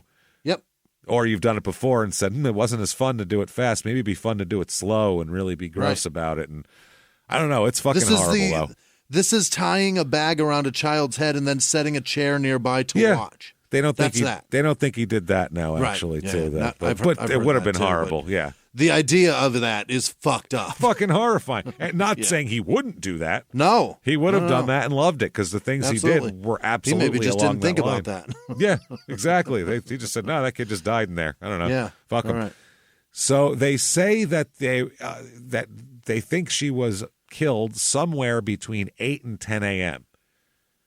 They said maybe there 7:30 and 9:30 might be a more accurate window, they said. So, yeah, this is there was our Sherburne County Road 15 is where the house is, by the way, about 4 miles north of U.S. Highway 10. And, this is fucking... Wow. They said now right away they think she may have known the killer because there's no forced entry. Yeah. She either may have known him, or this is also Avon, Tupperware, a suburban, kind of rural, friendly Minnesota people. Yeah. Come on in. Somebody knocking on the door. About it. Yeah. My tire's flat. Can I use your phone? Yeah. It's 1990, that sort of thing. And that's Tell me about Jehovah's Witness. No intention of signing up or joining or whatever. No. But come on in and tell. Come on in. Yeah. I got lemonade. When my great-grandmother was murdered, there was no forced entry because the woman who later admitted to it and pled guilty, she asked if she said she had a problem and could I please come in and use your phone. That's how she got in. So there was no forced entry there either. That doesn't mean that she was like a friend or invited in. Right. So you're telling me your grandma didn't do enormous amounts of meth with that woman? I don't believe it. They sat down. Well, that was the first. Then what happened is she gave her some money and she was supposed to get more meth. Bring her the meth back. Now, my great-grandmother, she's going to fuck you over if you give her the meth money up front, obviously. She had smoked it all up already by the time they got back. By the time she got back, and this woman was not having it. That's what happened. Got to pay the piper. 84-year-olds will take your meth money and smoke it all up. You know how that goes. Now we're at the bottom of this story. And no one better get mad at me for making fun and talking and making jokes about my own relative's murder. You can go fuck yourself. Shut up about that. I can do that all I want. That's why we do this. That helps us. It's dark. And that's what we do. That's what we need to survive, hearing about quantities of semen. I apologize. Yeah, that's so gross. Imagine if this was a serious show and there was no way to blow off steam after hearing quantities of semen, and we just had to keep going on with that for the whole show. That's fucking disturbing. Yeah, I don't know how Bill Curtis does it. No, I really don't. I don't know how he does takes. That. He's got to take breaks, go outside, smoke a couple of cigarettes. We don't have that luxury. We do this in one shot. Boom, in and out. Hey, everybody. Just going to take a quick break from the show to tell you a little bit about Sono Bello. You know, the most known secret with celebrities and influencers and all these famous people is so many of them have had lipo. They've had lipo, whether it's a little touch-up here or a total makeover. Yeah. Nobody has a perfect body. That's the thing. No. They may look like it on TV, but there's things that help that. Absolutely. Lipo now has changed, and Sono Bello's been at the forefront with using LAL technology and getting those beautiful and natural outcomes for each person. Looking real natural. Our friends at Sonobello are offering their best deal. You're now included in their winter savings event, but appointments are limited, so please get on this. Sonobello doctors are masters in micro laser fat removal, a brilliant technique that removes stubborn fat permanently wherever your problem areas are. Tummy, love handles, thighs, arms, it's gone in one comfortable visit. Eating healthy and workouts are great. Keep doing that, but if you want to lose that stubborn fat in one visit, check out Sonobello. Save big during their winter savings event. Schedule your free consultation now at sonobello.com/smalltownmurder. That's SONOBELLO.com/smalltownmurder. Now back to the show. Hey everybody, just going to take a quick break from the show to tell you a little bit more about our stylish friends at Quince. That's right, let's go elevate your styles, people. Yeah. Get it going, look good out there, and you can do it now without breaking your wallet, without breaking the bank, because at Quince, you can get high-end, versatile pieces at prices we can all actually afford, which is very nice. You want to get good stuff that lasts and it's good, and they have quality stuff that's very affordable, and you can do like we did, upgrading our stuff here, well, still being a very reasonable price. Quince only works with factories that use safe, ethical, responsible manufacturing practices, along with premium fabrics and finishes. It's all quality stuff. You're going to love it. Trust us, it looks good. And I've got the leather jacket. It's a very high-quality item. Real nice, soft leather. Yeah. Jimmie's got his linen pants he's rocking. Yeah, they're terrific. Come on, be like us. Be fashionable. Get in there with Quince. Indulge in affordable luxury. Go to quince.com/smalltownmurder for free shipping on your order and 365-day returns. That's QUINCE.com/smalltownmurder to get free shipping and 365-day returns. Quince.com/smalltownmurder. Now back to the show. Hey everybody, just going to take a quick break from the show to tell you a little bit about a very cool place, Thrive Market. Yes, we are both looking to get into the healthy swing this year. The problem is I don't know what's in everything, and I don't know if even I'm qualified to even read the labels to know if that's good or that's bad. Right. There's chemicals in things, and there's things floating around. I don't know what I'm doing out there. One of my favorite features, and I know you were talking to me about this, is the Healthy Swap Scanner in the Thrive Market app. Yeah, it's simple. You scan any item, and it'll instantly suggest a cleaner, healthier grocery alternative, which is it's great. Amazing. Yeah. That's great. Thrive Market also takes the guesswork out of finding these safe, healthy foods. For example, like I'm trying to get my protein intake up for energy. I'm always moving around. I need stuff, and I love that you can filter their site by the high protein options. Nice. It's very cool, and you can personalize this portion, and you can put filters on it, and get ready. You should be ready for a junk-free start to 2025. Get ready for it and head to thrivemarket.com/smalltownmurder and get 30% off your first order plus a free $60 gift. That's THRIVE market.com/smalltownmurder, thrivemarket.com/smalltownmurder. Now back to the show. Dominic Dunn's probably just pausing. I gotta say, what? What happened here? What? Why is there any way? That's the script is quantities of semen. You want me to say that into a fucking camera? Of semen. Damn, City Confidential's weird. Quantities, huh? God damn it. Boy. So they realize that their thoughts are that it had to be, this is a string of coincidences that would even lead to her being alone with the child that morning, because normally she goes running, normally this happens, normally that happens, and different things had to happen. So they think that whoever did this must have known the family's routine very well and had an eye on them or something. Someone very close to them here. They said that it's a plausible theory that even a killer could have either been someone very close to them or someone that was hiding in the woods nearby waiting. That's the worst thought.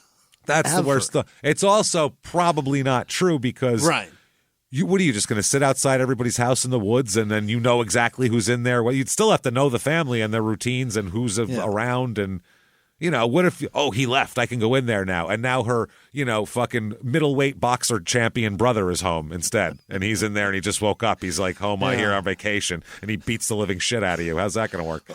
Or the incredibly in shape man she met at the gym that she's fucking around behind her husband's back. And he happens to know Taibo or some shit. Pummels you with a barbell he takes everywhere with him just for... He likes to do curls at red lights. Just gets it going just to keep. Just happens to have that tied to his belt loop. Yeah, one of those. He always keeps it with him. Like some people have a water bottle. That's what his version is. It's a Stanley. So they say it's definitely not robbery, which also makes you think that it's got to be someone close to them because the only thing that was taken were the sheets and the clothes. Even jewelry that was right there and on her body was left behind. So it's rare that it's just the murder. And that's also someone who goes, can't get caught with that. Yeah. So that's why, I don't feel like this is a person's first. I feel like they've figured out how to do this, Yeah. The medical examiner also said that semen inside of her was deposited close to the time of her death because her body contained extremely high levels of an enzyme found in a male's ejaculation. See, this is why we need jokes. Right. That doesn't dissipate. He said that enzyme degrades over time, but the degradation ceases once the recipient is dead. So they can kind of tell a little bit there. Yeah, I guess that's what it would be. It bakes it out. So right away, they have no fucking nowhere to go on. They don't know what to do. Charlie immediately moves out of the house. I wouldn't want to be there. I wouldn't want to be there, too. He said, quote, it's just too tough to go through that bedroom. Yeah, he said it's too hard to take.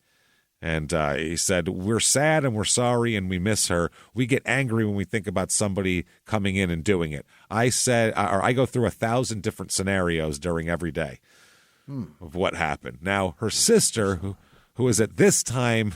She started out Sandy Halverson. Now she's going to be Sandy Swanson, and we'll watch her names change repeatedly over the course of the story. Really? She'll go back to she'll get married, get divorced, get remarried 3-4 times over the course of the show. It's fucking wild, yeah. Incredible. She's got all sorts of names, Sandy, but that just happens. This is over a long period of time, so it's not it's not odd or anything. It's not every year. It's just fun to see her evolution. It's just funny every time we check in with her. I'm like, oh, that's her sister, Sandy. Okay. Because she's got a different last name now. She's Sandy Swanson at this point. Mm-hmm. And she said, we don't know anything and we want everything done yesterday. My brothers can't even talk. And my dad, he's 80. I don't know if he's going to make it through. He told me an 80-year-old man does not bury a 39-year-old daughter. My dad can't stop crying. Yeah. So an 80-year-old man in 1990, that's a tough man. He went through the Depression, possibly World War II. He's born in 1911. You broke him down, man. That's horrible. That's just sad. Nothing's sadder than watching old people cry. Yeah. Isn't that sad? I fucking hate it. It's the saddest thing in the world because you're like, fucking hate it. There's nothing you can tell them to make them feel better. No. They might just be crying about the fact that they're 85. That sucks. How are you going to make them feel better about that? They just might be crying because it's Tuesday. You don't know. I'm going to die soon. No, you're not. No, shit, that's a lie. Where do you say? I can't tell you no. Fuck, yeah. No. Every fear you have is legitimate. How's that? Want a beer? You're so old that if something was wrong with you, you're beyond the doctors even really doing that much to solve it. So that's how old you are. Have a beer. Yeah. Trust me. You're beyond the point of a doctor saying, "Oh, this is sad." Yeah. They just go, well, it's a good run. Try to keep them comfortable. Like an old dog you don't want to put to sleep. Yeah. Every time you see a doctor, it's just, I don't know, he's had a pretty good run. You're going to have to take him out on a wagon to piss, but other than that. Yeah, every time the doctor says we should all be so lucky, I don't know what that means. That's not good. Oh, man. So after a week of investigation, they say the cops that they have dozens of phone calls and tons of tips, but they have few real clues and no suspects. They're just sitting there holding a quantity of jizz and a fucking comforter. That's all they have to go on. And a mount. Yeah, and a mount and a couple a measurement. How about give us how much it is?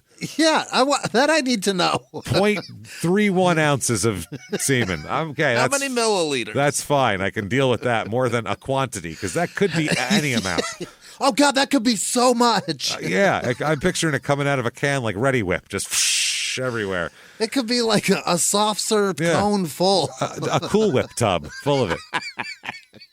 That's a quantity. It's a quantity It's like 13 ounces, but it's a lot. I'm going to go have a quantity of Cool Whip when we're done with the show. I'm going to say that from now on. Anything I don't know that I'm eating anything white after this show. We're eating Cool Whip, Jimmy. Don't worry about it. Cool Whip and soft serve. I'm feeding you Cool Whip. That's what we're having. Just don't shake it at me. Oh, no. I'm going to say open up, and I'm going to spray it from above. That's what I'm going to do. Holy. Make you get down on your knees to receive it. Like communion. Communion? Jesus.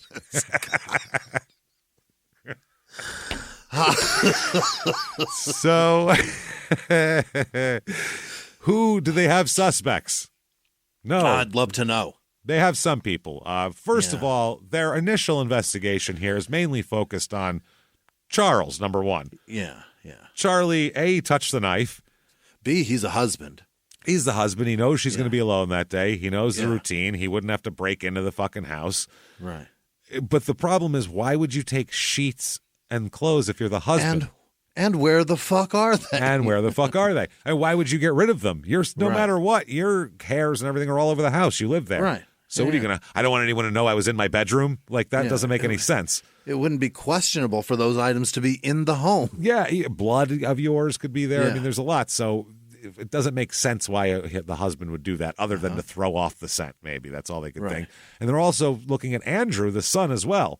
Oh, where the fuck is he? Because he lives a half hour away. Maybe he did something. So they interview residents of the neighborhood to determine if anybody observed anything unusual. Now, this is where nosy small-town neighbors come in handy. You know, I saw a car.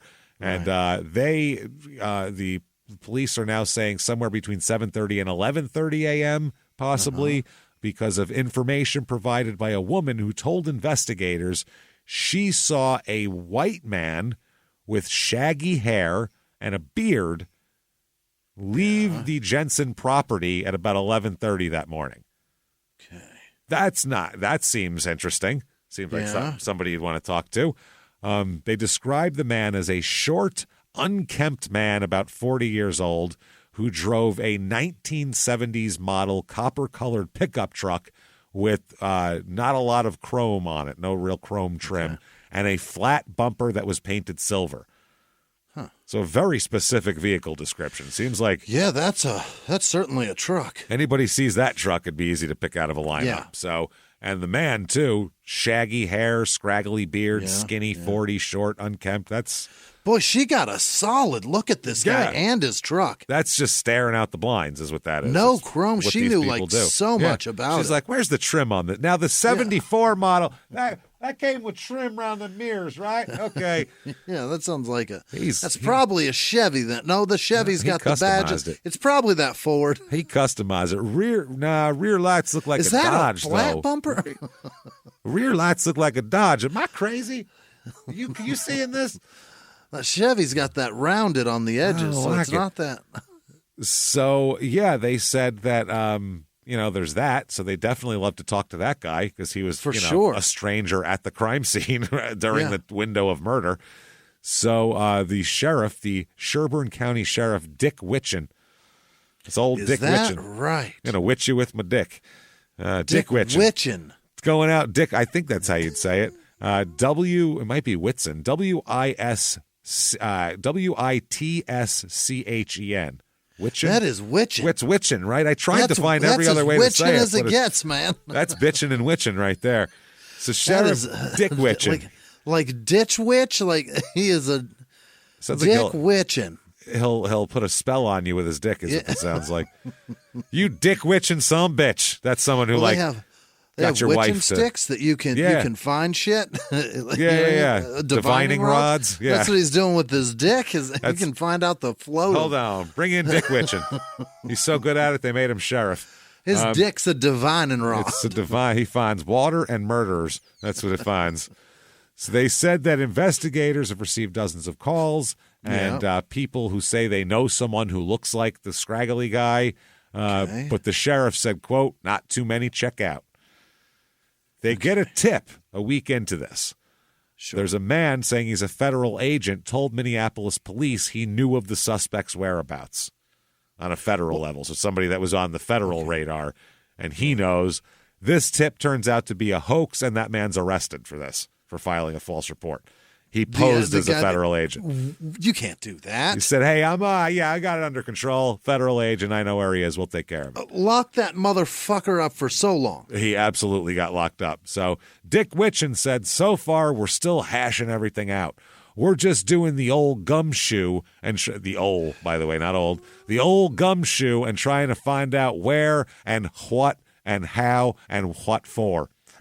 He really said what for? What for? He said, we're trying to find out where and what and how and what for, instead of a motive. He calls it the what for. Hey, do we know the motive on this case? What's that now? The motive. Oh, you mean the what for? Yeah, I don't know yet.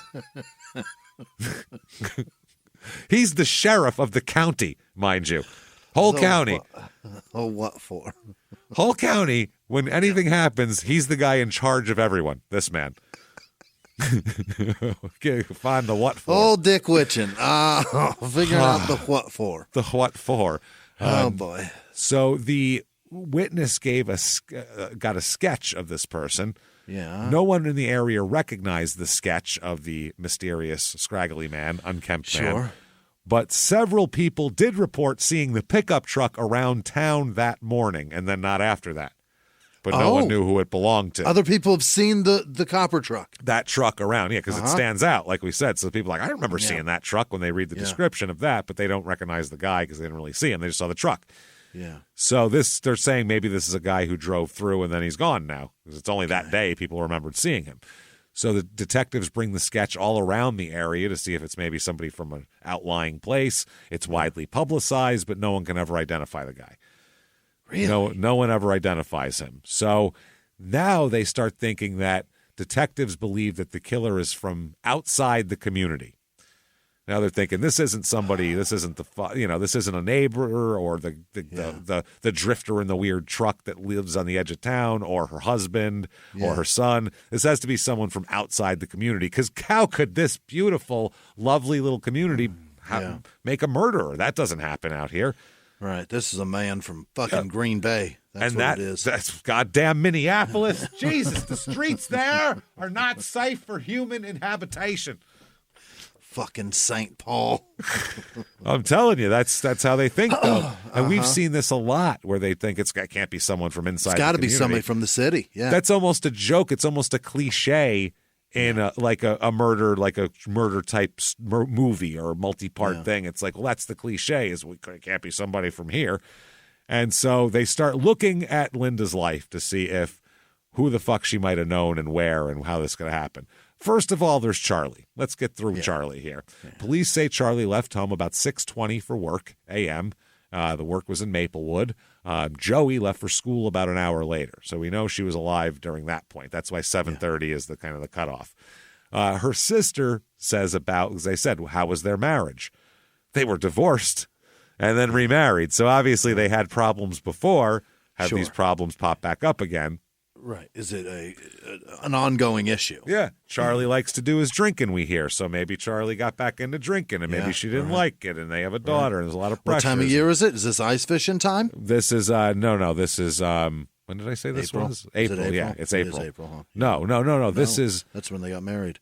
God damn it! Now I'll find it. Yeah. He's in school, so it's got to be during the fall. It's school time. September was it? April 4th. No, that's when they got married. February 24th. It's freezing Fucking ice fishing time. Ice fishing time. So, Charlie's tying them on. That's who knows what he's doing out there. He's out sitting in his little shack with fucking Walter Matthau and Jack Lemmon, and you never know. The lake keeping him cold. The Green Hornet. You bet. So that's how they say. So they asked the sister, because if anyone knows what any marital problems, it's going to be Linda's sister. That's who they talk to. Yeah. So Sandy, the sister, said, quote, "They were so happy. He worshipped the ground she walked on. Linda could do no wrong by him." Wow. She said, "The Saturday before the murder happened, I was out at the house and we were sitting around talking about old boyfriends and first loves. And she said to me, 'Charlie's the only guy I ever loved.'" Is that right? So, yeah, she's painting an idyllic picture here of this Pretty childhood good guy. love. Yeah. So she says, they asked, "Well, what do you think?" And the sister said she believes that the killer knew her sister was home with her infant daughter and that all that this was to intend harm. She said this, quote, "It's a hate killing. It's not random. Somebody had some grudge against somebody. I don't believe there are many random murders. There's some motive for it, like revenge." So she's like, this is, and the way it happened, this is too gnarly to be random. Yeah, but hate, okay. It's got to be revenge. So, Yeah. so now our theories are drifter, revenge, Hate crime. a hate killing. Yeah. But other family members say they can't, and even her, she says, "I can't think of anybody to have a motive or a what for in in local parlance." Sorry, I didn't mean to confuse Sheriff Dick there. Sheriff Witchin. Sheriff Dick Witchin. They say that Linda was not expecting any visitors that day, and they said that they asked Sandy, "What do you think? Anybody you would think?" And she said one suspect could be her ex-husband, who she got divorced from like a year ago. I'd look at him. Yeah. But Dick Witchin said that federal authorities interviewed him in California, hopefully real ones this time, not some guy faking it, of being a federal authority, interviewed the ex in California where he lives, and they dismissed him as a suspect for right this minute. Okay. Now, one theory is that maybe the killer stopped by the house to inquire about a truck that Charlie parked at the end of his driveway to try to sell. So they have a car for sale. So that's a stranger magnet that you have there. Sure does. Yeah. That's fishing. Yeah. And a reason for people to stop. So now you got the description of that unkempt guy. Now you got a truck there. Maybe he just stopped to write down the phone number of the truck. Yeah. Maybe he's looking at the truck. Or maybe he came all the way up to the door and got no answer because somebody was dead. That's the other thing. So he just walked away. So Charlie Jensen, they said, "What do you think?" And he said, "I don't know." Quote, "Maybe somebody just got out of jail or something. Maybe they saw that thing, came up here to the house and saw the opportunity and struck." Fuck, I hate the maybes. But that's a very suspicious thing to say. Sure is. Yeah, just maybe, I don't know, somebody out of jail. So, yeah, the mystery man, like we said, bearded white male, small build, 40 years old, unkempt, pickup truck. The person who saw that guy was a postal carrier who delivered mail in this area. They had like the whole rural route out here. It's a big route, and she said she saw it. Her name's Gloria Thompson. She gave the description to the police, and she said that she was about 10 feet away from him as she drove past the home. So she got a real good look at him. Yeah. He was right there. That's the description with that they got the sketch from. Then after a while, Gloria Thompson looked at her own description and sketch and said, "That's not what I remember now. Now I remember him looking differently." What? So they pulled the sketch out of the media and they said, "Never mind. Forget the sketch. Forget the sketch. That obviously means nothing." So let's look at her ex here. This is Robert Beard. He is the father of Joey. That is her second husband, Robert Beard. Okay. Yeah. So they will say that Beard, here's his factors of how he could be a suspect. He resembled the sketch of the man that the postal carrier claimed to have seen in the driveway that morning. Uh-oh. Yes, Beard had called the Jensen home about 2 weeks before the murder and was upset about his visitation schedule with his son. Okay. These are things. Charlie Jensen said the man, this guy Robert Beard, could be violent and was the only person he could think of who could or would hurt Linda, is Robert. Beard's former girlfriend, this man's former girlfriend, said that he repeatedly told her that he had killed Linda Jensen, What? And threatened her by saying if she ever, quote, messed up on him, he'd do the same to me. That's certainly a way to control. That's, I killed her and I'll kill you too is something. Right. That's... Better not mess up on me. Don't mess up on me. That's the quote she used too. Yeah, So that must be weird. exactly what he said. Yeah. And apparently he told his ex-girlfriend that he stabbed Linda in the abdomen, told her what the wound looked like. He didn't just say I killed her. He goes, I stabbed her in the abdomen. Here's what it looked like. A little triangle. And also that Linda had been raped and that there was semen left in her body and it wasn't his, and that there was a baby in the room at the time of the murder. That's a lot of details, but also I got questions. There's a whole lot going on there. Whose did he leave behind? Did he do that part? Did he bring a friend? Bring a pocket full of jizz. Yeah. Just a spoonful. Is Mary Poppins singing about it now? Rage Against the Machine song with a pocket full of jizz. With a pocket full of jizz. Just a spoonful of semen makes the medicine go down. You know the song, Jim. Pocket full of jizz. Pocket full of jizz. Oh, that's gross. Oh, boy. That's what she said, that he told her that. Mm-hmm. Basically, here's all the details of the crime that the police haven't released. These are all facts. They didn't release that she had been raped for a long time. Really? That was something they held back. They kept saying, in every article it would say, police will not say whether she was sexually assaulted or not.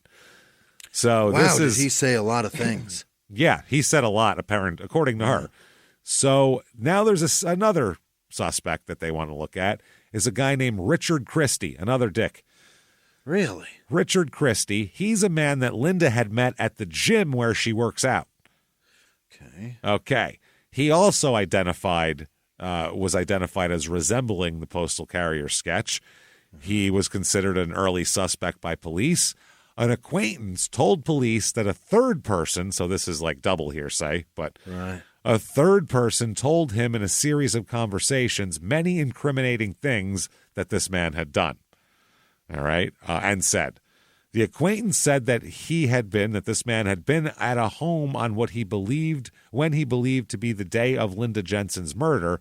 And the second suspect, because I guess there's somebody else here, this guy had arrived with blood on his hands and jacket. And that the suspect and another man later left with towels and garbage bags with the apparent goal of cleaning up a crime scene. So they're saying two dudes went over and they were bloody and disposing of things and taking cleaning products back to a crime scene. Now, another woman stated that this gym guy had visited her home and told her that he had been at the Jensen house the morning of the murder, waiting in a truck while an accomplice went in to rob the house. Who's that now? That's the guy she goes to the gym with. Yeah. So he said that I was outside while this guy went in to rob the fucking house. Why is he saying all this? But then there was no robbery, so that's the problem. Right. Would this guy go in and go, "No, I'm going to just rape and kill and I'm then just leave"? I'm just here for the worst. They also talked to Kent Richard Jones. Is this guy another Richard? This full of dicks. This episode, so much dick. I wish we could call it Dick and Jizz, the Dick and Jizz murder, because that's all it is. Kent Richard Jones is 27. He lives about a half mile away within that postal carrier's postal route. She delivers to the Jensens and to him. He was briefly interviewed at his residence, but he never mentioned that he knew Linda or her family, and he also said that he hadn't seen any suspicious activity on the day of the murder, because they were just asking every neighbor. Right. Did you see any trucks? Did you see this? Did you see that? And he was like, didn't see shit. He's a Cub Scout leader, by the way, this guy. Attaboy. So he's interviewed in 1992, right after this is going on, when they're really canvassing. Yeah. And the other thing is, his wife said, well, we were here together all day. He was with me that day. So we were all home at the same time. So there you go. He also says he didn't know Linda Jensen. He does say that she came to his house one time to discuss a scouting organization for her sons a few years ago. So because he's in the Cub Scout shit. So there's some stuff with that. He said he spent the whole day, February 24th, 1992, at home with his wife. He was unemployed at the time and receiving disability payments from a back injury. His wife didn't have a steady job either. She did like odd jobs and was taking college courses at the time. Okay. So he made a telephone call from his home at 10:16 a.m. that day to the choir master of the Land of Lakes boys choir. Land of Lakes. Land of Lakes. So they're just covered in butter, these kids. You bet, yeah. Put them with the Spud Run people, and you got something good. Salted. Yeah. Salted up. So yeah, is there a salt fucking? Is there a salt group too that gets together? We can have. So he said that Jones said he was calling to ask about upcoming fundraisers to an organization to which his son belonged. Charlie Jensen said he didn't really know Jones. So Charlie said he met Jones once at a Cub Scout Pinewood Derby competition in the spring of 1991, and then another time when Jones came to the house to drop off some papers for Joey for Cub Scouts. So he's their Cub Scout guy. That's all he is, but he lives nearby, so they were talking to him. Now, Beard, the first husband, when he was interviewed, he lied repeatedly about repeatedly calling Linda in the days before her murder. Why would he lie about that? Said he didn't call her. And they're like, well, we know you called her. We have fucking phone records, stupid. And you've got a son with her, so there's perfect reason to call her. Well, because everybody said he was mad. And he's like, I wasn't mad. I didn't even talk to her. Doesn't admit to being okay. Yeah, no. He also denied threatening her at all. And he said that I don't even have a vehicle, so I couldn't have murdered her. I don't have a car.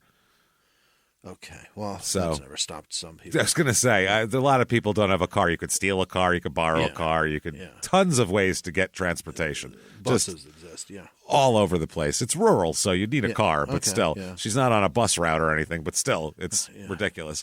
Now, the other husband, the California husband, Silman, detectives fly out to interview him, but he is quickly cleared due to having an alibi. He was literally in front of a class teaching while the murder was taking place. Dozens of witnesses. Or that day. So he taught that day. He couldn't have got from Minnesota to California between, 5 a.m. California time and 9 o'clock when he was teaching. It's just not possible. So do you own a plane? Okay, do you own a jet and your own private airstrip? That lands in your house and at her house. Yeah, so they said, well, still, though, if he didn't do it himself, he might have hired someone to do it. Okay. So they subpoena his bank records. Nothing in his bank records that show any evidence of a murder for hire, no weird transactions, nothing. Both ex-husbands were asked to submit a DNA sample, and they did. Okay. Now, the quantity of semen found at the crime scene here yielded a DNA profile. That's the good part great. About having a quantity is you can get a lot. Test many times. This was compared against samples from approximately 80 suspects that they have rounded up and a national DNA database, which at the time was in its infancy, obviously. 11 people. Yeah. There's 12 guys. One of them's Ted Bundy, who they killed 3 years ago. It's not going great. No match found in any of these, by the way. Wow. Investigators review over 1,000 other possible leads, but they have no DNA match on any of these people. Because right away, the thing they ask people is, if you don't have an alibi, give us some DNA. We can clear you like that or not. And everybody that they've gotten a sample from, it's cleared them of it. So, they said the DNA sampling has allowed them to rule out a lot of potential suspects, narrowing the pool, which is good. Family members, who are always first in unsolved homicides, have been able to clear themselves. Charlie is cleared. Okay. Not his semen there. Andrew cleared. All cleared. So they're clear. No, it wasn't the husband. Which is Charlie was suspicious to me here. You know what I mean? Sure, yeah. But wasn't him. Also, they said he never had left work for an hour or anything like that. That never happened over the course of the day. He ate lunch at the site. Just it's not possible. So they said more than a dozen men submitted blood samples, is what Sheriff Witchen said. And while submitting a sample is not required by law, a lot of them said they'd rather have they'd rather just do that and get it over with. Sure. Yeah. Plus, then they stop interviewing your friends and family and going to your job and asking about you. Yeah, that part's got to suck. Yeah. They go, we can do this whole investigation on you, or you can just fucking give us a sample of your DNA and we can get it over with in 2 days. So they have nothing, and the case goes cold. What? Nothing. All they have is a quantity of semen. That's it. A quantity of semen and a dead mother and a nothing. Dead mother of 3.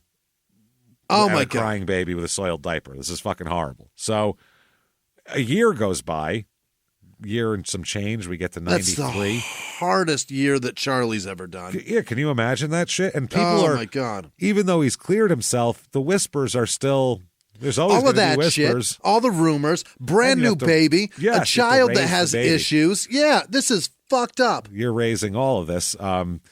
Joey ends up going to live with his father in California, by the way. Robert? The Silman guy. Silman, yeah. right. He goes the one out that there adopted and him, right. yeah, comes and gets him back. So Okay. he ends up moving That's out there. helpful. Yeah, so that's nice. I mean, nice for Joey because that's what he wanted to do and whatever. That's helpful for Joey. That's helpful for Silman. That's helpful for Charlie. That's helpful for a lot of people. Get Joey out of the environment of his mother's ultimate brutal demise here. Yeah. So they, the sister Sandy, Sandy Swanson, she says, "I've got a hole in me until this person is found," which is not a good use of words considering. No. How your sister Why do they was murdered. always do that? I think it's subconscious. They can't help it. It's a Freud thing, right? I think it's a Freudian thing because they do it every fucking time. They always say the worst possible thing. Yeah, somebody that's strangled. I'm just gasping for air here. What? Yeah. Don't say that. Oh, I'm gasping for fucking, I'm gasping for air. I'm grasping at straws. Don't do that. No. So she said, "I can't accept it until the man is caught and put away." Uh-huh. Fair enough. I could understand that. She said, if the killer is found, she just wants to spend an hour with him. Not the way you'd imagine. No. Not the way me or you would want to spend an hour with them, which would Not be... at Sherry's in Pahrump? No, this would be just not beating him till you were too tired to. Yeah. Not for $4,000 an hour. That's a Your Stupid Opinions reference there. We did Sherry's Brothel in Pahrump, Nevada. Pahrump, Nevada. That was part of our romantic Valentine's Day special. Go back It's a and nice listen. getaway, I'm told. Hilarious. So she said, quote, "I wouldn't touch him. To do that would be to lower myself to his level. But I would tell him how he's hurt us and the number of victims that this has caused." Oh, she just wants to yell at him. She wants to wife him for an Yeah, hour. she wants to lecture him. Yeah, she's going to just fucking wife Carmela Soprano him for an hour. Oh, shit. Yep, all that. That's more torture than pummeling. Absolutely. Yeah, please just She's hit right. me. Jesus. Yep. Yeah. Which, I mean, I get it, too. I mean, Yeah. she would have the right to do that. She said that also Sandy, talking to the press, said her sister put up a fight here. There was a big fight before this happened. Wow. Linda was in shape. She worked out. Right. She ran and shit. She ran. She fucking went to the gym. She was strong and she was a fighter. She was spunky. So they said she definitely fought based on her injuries. She definitely fought. So Sandy said she thinks that the killer might still have scars from this struggle somewhere, or definitely probably had some scratches and some marks that were probably needed to be explained in the weeks after the crime. So that's what she's looking at here. Charlie said, they said, "Charlie, who could have done this?" He said, "Many people knew my wife casually," which doesn't sound great, but it's nice. I guess she's a nice person, and she has, Minnesota nice. He said she ran regularly. She exercised at Monticello Health Club. She worked at home for the developmentally disabled and took part in a church group. So that's really what she did. So she knew a lot of people, but I don't know. Charlie said the police need the community's help. You can't be afraid to come forward just because it's a murder. At any time might give them the lead to zero in on this person. Sure. So Charlie, like I said, never lived in that house again. He took off. First, he moved into an apartment, and then he moved into the other side of a condo from Sandy, from his sister-in-law. Oh, the duplex. I guess the duplex there, I guess, to help with the baby and all that sort of thing. And that's really what it is, because he needs babysitters when he's going to work and all that kind of shit. So it's difficult. They said they approached this very differently, though. Sandy and Charlie are very different here. Sandy used to be married to a Minneapolis homicide detective. Oh. So that's why she had all those theories. Remember, she's Yeah. like, I think it's this. I think it's this. This is Right. what happened. I think it's... She's familiar with this shit. She's familiar. They said she's an intense person who seems to have memorized the smallest details of the investigation and crime. Wow. Like a homicide detective. They said she's always talking about the clues and the leads in her mind and discusses the investigation at least weekly with the sheriff's department. So you're going to have a weekly where the fuck any progress here from Sandy. She brings a manila envelope and lays it all out. Well, she knows what the procedures are too. So they can't just say to her, "Well, we're doing this," and she'll go, "No. Where's form 404 on the fucking on the lady who did?" She knows everything. She knows how it works. She knows what the reports they have to fill out. Everything. Erin Brockovich. Yeah. While at the same time, she's doing all of these very practical things. She's also in contact with psychics all the time. She does weekly check-ins with them too. And sometimes she and her new husband check out leads from the psychics on their own. They don't even pass them along to the police department. They just do a little investigating on their own. Well, because the police are going to laugh at her. Yeah, and they're probably... But, I mean, after a year... What are you going to do? I'll take swings at anything. That's what I mean. Yeah. Well, yeah, if I'm still waiting for this after a year, I'm going, you better look into anything I fucking tell you. Because you getting leads? I haven't heard you guys come up with shit in a long time. Right. So... Fuck it. So they said Charlie's a little more low-key. He calls the investigators less often, only when a specific question arises, and all of that sort of thing here. Now, Joey moved to California with Linda's ex-husband, John Silman. Charlie thought it was the best move for the child. He has special needs, and, but for Sandy, she says the disruption was just another one of the countless wounds inflicted by this killer. Yeah. Horrible. Now we're not even all together. Charlie said he's trying to move on with his life at this point. Yeah. He said, you have to get into the stream of life again. We're trying to create that new life, that new world without Linda. We miss her a lot, but we have to keep going. So, yeah, he said he still, sees her family all the time for babysitting. So a year later, they talked to Sheriff Dick Witch in here. Yeah. He says he still thinks that it'll ultimately be solved. Really? He said, quote, I know it's solvable.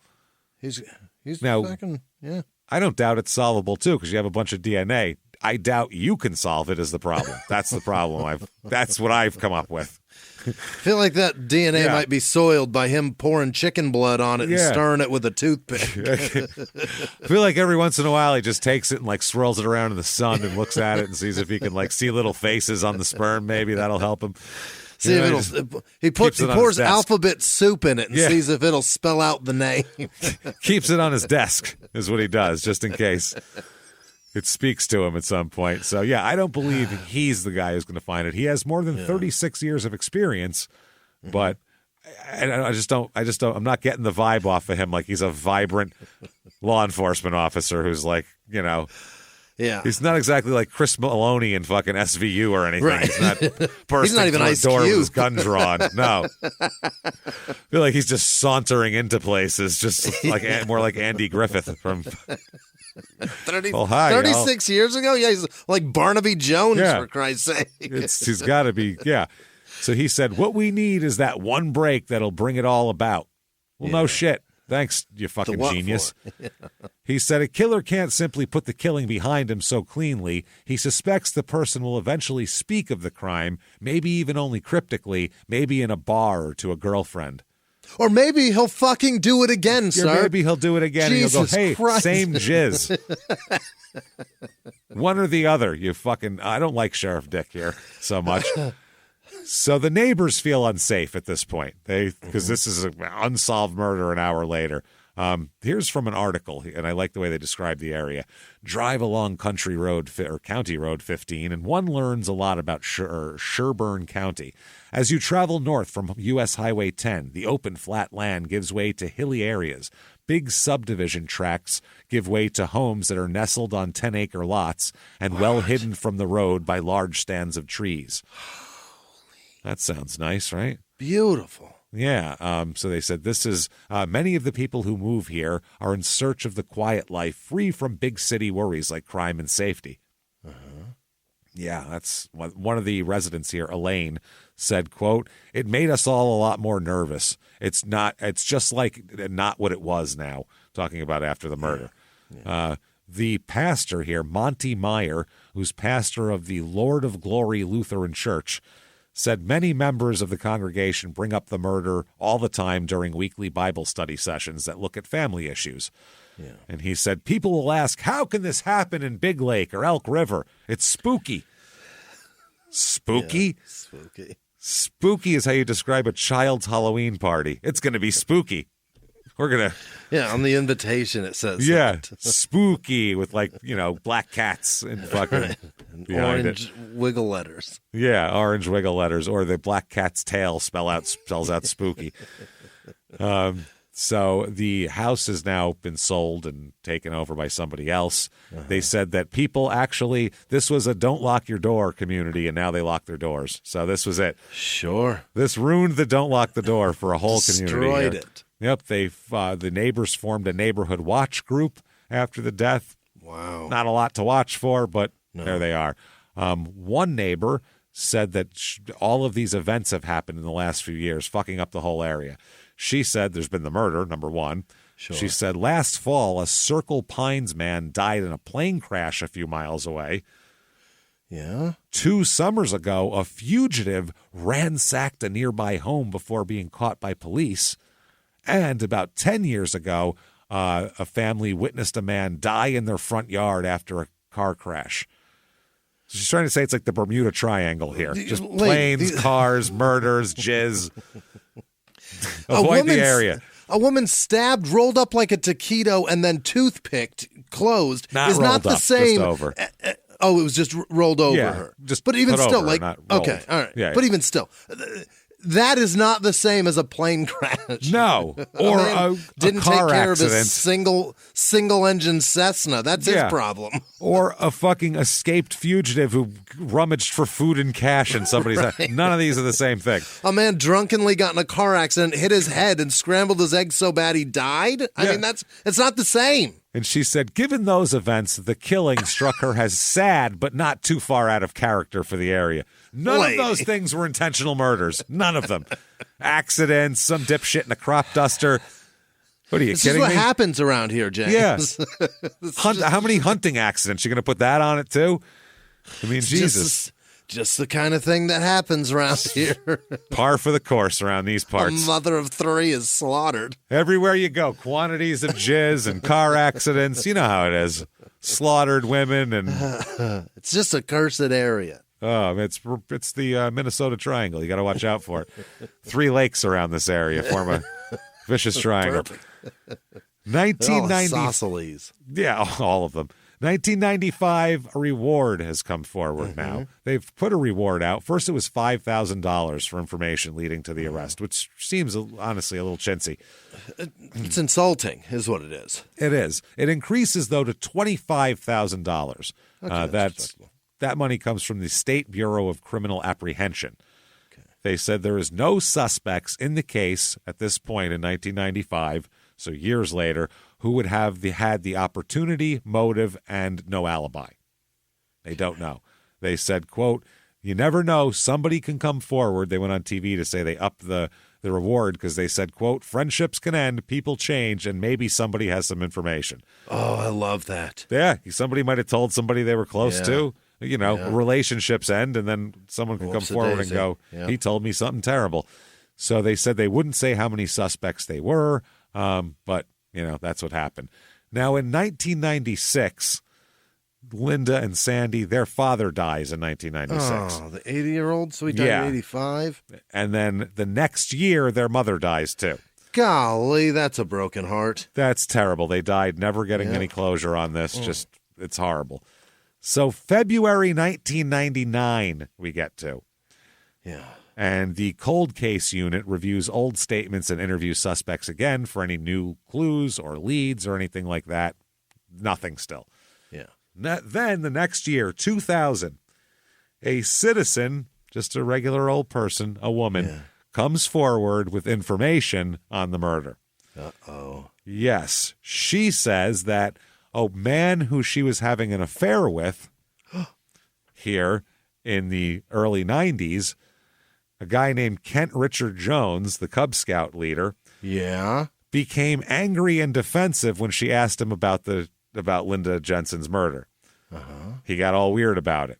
I guess they had an affair in 1989, and then later on they were talking. They discussed the case in 1992, and he was telling her he was being very defensive, she said. Jones had told this person that he knew Linda Jensen and that she used to jog past his house all the time and that he used to talk to her all the time. Rakuten is the smartest way to save money when you shop because you earn cash back at over 3,500 stores. Fashion, beauty, electronics, home essentials, travel, dining, concert tickets, and more. Your favorite stores like Lowe's, Levi's, and Nike pay Rakuten to send them shoppers. And Rakuten then passes on a part of that payment to its members as cash back. You're already shopping at your favorite stores. Why not save while you're doing it? It's a no-brainer. Membership is free and easy to sign up. Get the Rakuten app now and join the 17 million members who are already saving. Cashback rates change daily. See Rakuten.com for details. That's Rakuten. Your cashback really adds up. Escape reality and immerse yourself in a gripping tale of mystery, murder, and romance with June's Journey. Join June as she unravels the truth behind her sister's mysterious death and use your observation skills to find hidden clues and uncover dark secrets. Plus, you get to explore stunning hidden object scenes, from New York parlors to Parisian sidewalks, as each chapter reveals captivating mysteries. How sharp are your observation skills? Put them to the test in June's Journey. Download for free today on iOS and Android. Oh. Okay, so now, after this, they go to him and they say, hey, they heard, they say this is not true. Yeah. They say, hey, we have to talk to you again because we just got information. We heard you were having an affair with Linda in 1991, before this happened. And they know that he wasn't. They know that and also the witness never said he was. Right. The witness just said she knew him. So they just wanted to see what he would say to that. So Jones later on will say the investigator was making accusations and wouldn't explain where they were coming from. He doesn't have to. Jones said that he wasn't having an affair with Jensen.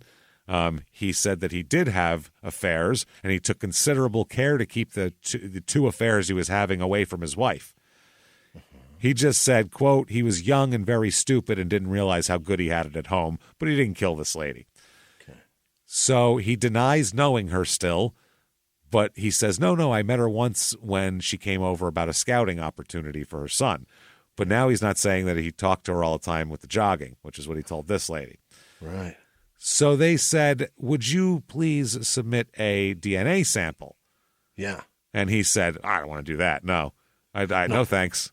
I've heard of that stuff. Yeah, no thanks. I'm going to keep all my quantity of jizz to myself, thank you. Yeah. And they said, okay, well, we'll get a court order to do it then if you won't. And he said, okay, fine. So they do. They get a fucking court order. They get his DNA, and holy shit, it's a fucking match. Yahtzee. It's Kent Richard Jones here. Oh, boy. This guy who is a Cub Scout, literally her son's Cub Scout leader. Pine Box Derby guy. Yeah. Pinewood fucking Derby. Pinewood, not Pine Box. Pine Box. That's that terrible. would be, I want to see a coffin derby. That, you know what? If you have an event, a local event, we will sponsor a coffin derby. I don't know what that would cost. Probably a lot, but don't make them too expensive. Not ones that they'll be like, not all of them? Just one? Oh, the small town murder coffin. Yeah.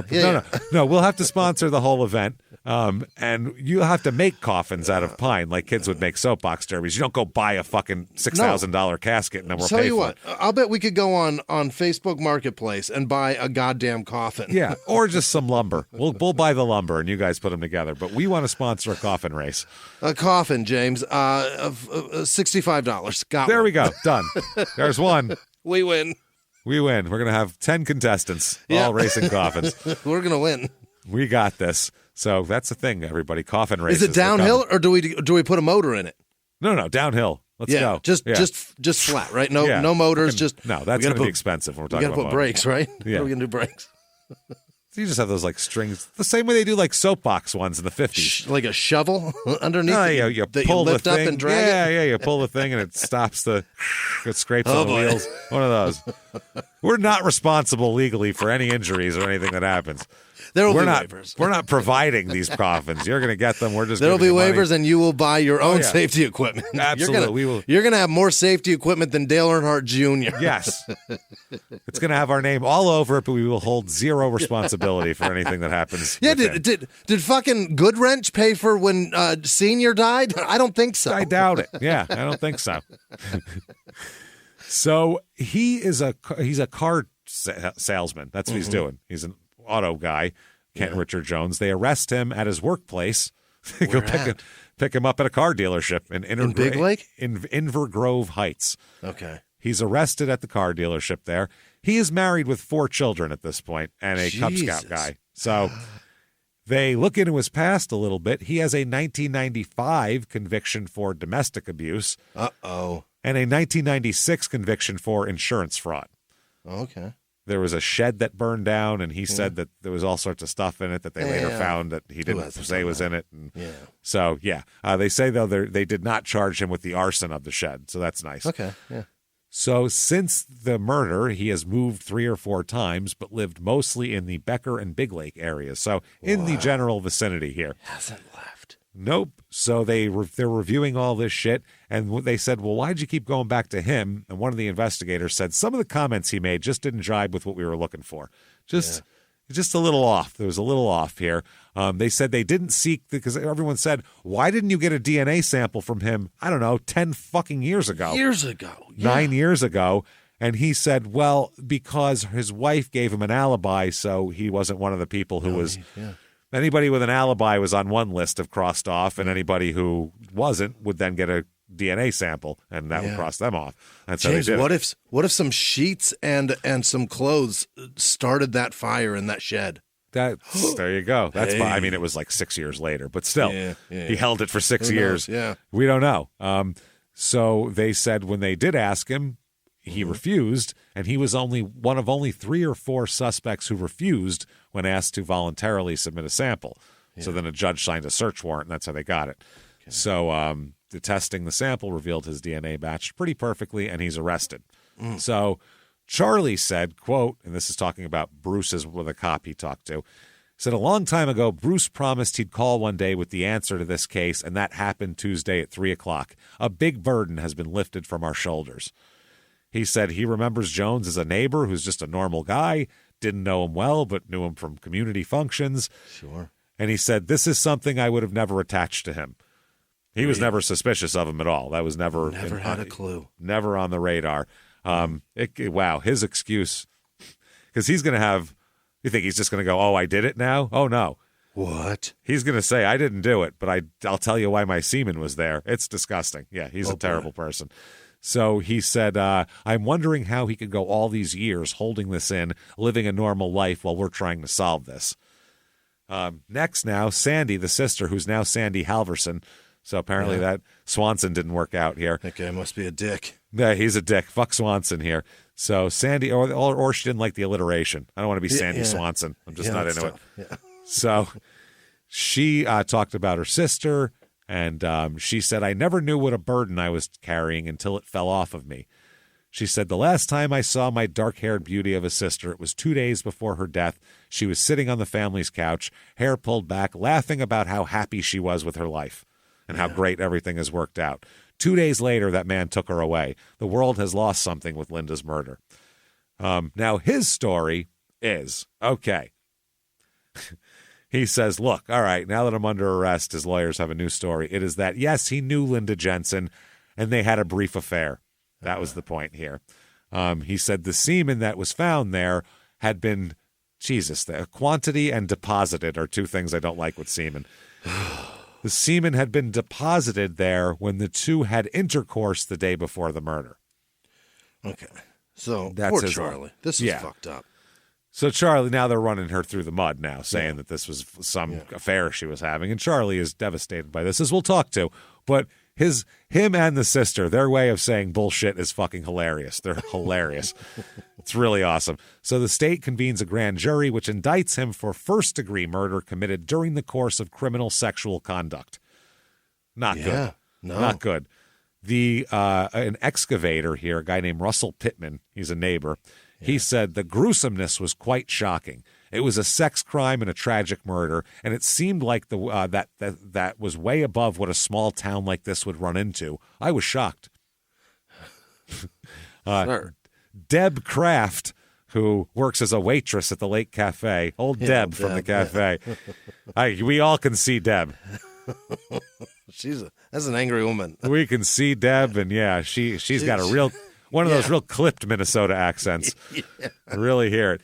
She says, this is the biggest case I can remember here. This one just touched a nerve because it felt like, how could this happen out here in the country in Big Lake? No way. Babe, it happens everywhere, Deb. Yeah, we have 469 examples of it. Very small towns where it happens. Yeah, it happens all the time. Basically the same thing, Deb. It's all the same. People are the same. It's just quantities of them. Yeah. If you get a small town, you get 10 shitty people, there'll be one murder. If you get I'm just using round numbers, but you get a city and then there's 100 shitty people, there's 100 people, 10 of them will happen because there's 100 now. It's just right. No it's matter deposits. What it is. It's deposits and quantity. It's all per capita. So per capita, babe, per capita. He's awaiting trial, Jones. While he's awaiting trial, his cellmate goes to police telling them that Jones confessed everything to him. He's in extremely exquisite detail, just very to the T of what he did. Is he trying to scare people? What's he trying to do? I don't know if he's trying to scare people, if he likes to talk to people. He's a Cub Scout leader who's in fucking away. I don't know, maybe. So trial comes around. Opening statements, the prosecutor talked about the brutality of the attack and how Linda Jensen struggled for her life as her infant daughter sat in a playpen nearby. Yeah. Shit that juries hate to hear. Not a fan. Yeah. Nobody likes to hear that. He spoke of the cuts and bruises that she sustained trying to fight off her attacker and how she was choked, sexually assaulted, and stabbed slowly and repeatedly with a 10-inch knife taken from her own kitchen. Right. The jury, you say all of that jury's like, we better have a real good fucking excuse for this because, wow, I want to murder this guy. Just neck snap and look at him and go, there's people hissing. That. There's like a paper ball comes from the back of the room, hits him in the head. People don't like him. I realize the burden's on them, but they just proved some shit and I rebut it. Yeah, they have DNA, so what do you got? Yeah. Now, the defense, their whole thing is the attorneys argue that the semen only establishes that, yes, they had sex, but not that he killed her. No proof of that. Yeah. Yeah. But Jones's attorney told jurors that investigators never found fingerprints, palm prints, shoe prints, hair fibers, or tire tracks linking Jones or one of his vehicles to the crime scene. So, I don't know what you're thinking. Now, he does say he was there fucking her, though. So, right. You know what I'm saying? They didn't find it, but we know it was there because we know you were there. It's got to be there, yeah. Even unless by your she came story, to his house, right? Yeah, even by your no, because he'll say he snuck out. So even by your story, you were there the day before, right? And they didn't find that stuff. So it's obviously possible for you to be there and not find that stuff because either you were there to fuck her or you were there to kill her. One of the two. Right. But then they've got a professional and somebody that's an expert, mind you, that knows that a specific protein or whatever we'll frothy talk about him, shit. Don't worry. No. Boy, no. He's a problem. That guy's a problem. Damn we'll talk about him. But that's not in this, not right now. He had something specific, son of a bitch. Yeah. He's ruining it. Not enough quantity, maybe. I don't know. So, he said none of that stuff. They also talk about a gray pubic hair found in Jensen's pubic area that was never tested or identified. Oh. Also, they said material found under her fingernails was not linked to Jones. Which is very strange because there was a big fight. Yeah. So that's odd. They also say the statement by a postal carrier points to another potential suspect.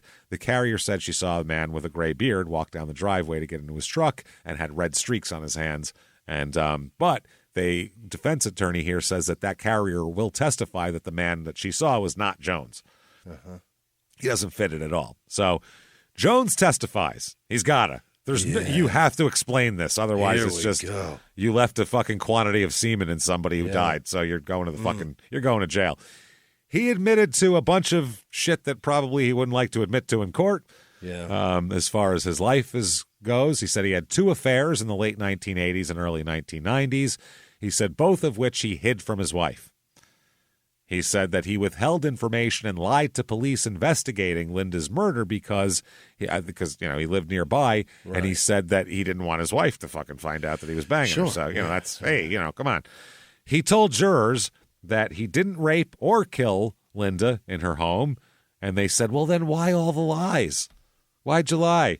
And he said, the fact is, I didn't want to bring forth the fact that I had an affair with the woman the day before, and she ends up dead the next day. It frightened me. Okay. He testified that he admitted that he knew Linda Jensen and that they had an affair. He said that they had sex the day before. He said he had a 5-month affair with her from October 91 till the day before her death, and that's what happened.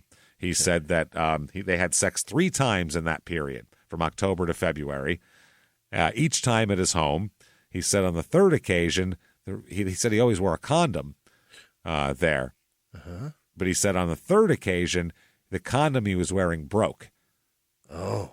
So that's why there was semen there. Yeah. He said that this was the last time he saw Linda alive, and he said then the next day she was killed. Now, Charlie, though, has said, her husband said that he and his wife were together all day February 23rd. Uh-oh. No time for them to hook up. Uh-huh. He said that he said that Jones is lying. He said he spent the whole day there. Now Jones, on the other hand, has said that he spent the whole day of February 24th at home with his wife, the day of the murder. Right. So I was out the night before, but I was home that day.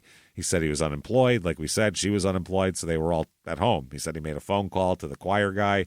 That was that. So then they ask, this is great, the prosecutor asks Jones on the stand. He goes, let me ask you a question here. Uh-oh. Jones is about 5'7", about 250 pounds. He's a fucking sloppy shit. He just looks like a sloppy fuck. You know what I mean? And she is not. She's very attractive and in shape, Linda. Uh-huh. So the prosecutor asks how a fitness fanatic such as Jensen, who's more than 10 years older than you, and all of this, how was she attracted to a 5'7", 250 pound fucking guy at the time? God, how is that possible? And he answered, I don't know, but I guess she was, and blah blah blah. Yeah. So they the defense attorney straight out asked him, did you kill Linda Jensen? And he took a deep breath and he said, absolutely not. I was at home. Okay. Absolutely not is what OJ said. So Kent's wife testifies. All right. She tells the jurors her husband was at home with her that morning when Linda was raped and killed. That's that. I was home. The topic of their sexual relations were brought up. Jones's wife told the court that she did not think she should be required to answer the question. Talking about their personal sex life between the Joneses here. So she said, I don't think so, which is fucking amazing, honestly. Can you do that? No, as we'll find out. Well, it's interesting. So she said, my husband was at home with me. I know that because of our structured routine at that time. She said that she was enrolled in community college and attended classes on Tuesdays and Thursdays, but was home with her husband on the other days of the week, and that was a Monday morning when the murder happened. She also said that she did not notice any cuts, bruises, or scratches on her husband's face or arms, or bloody clothing that belonged to him, or missing clothing that belonged to him. She also said she did not know of any affair, and in fact didn't know that her husband said that he had one with Jensen and with a woman before he met Jensen until court when she heard him testify it. Oh, shit. She said, I am deeply hurt, and I'm shocked. The whole entire thing sickens me. But she says he was home with me, didn't kill her. Uh-huh. So they said, would you were convicted with your husband of insurance fraud in 1998. Right. So you're a liar.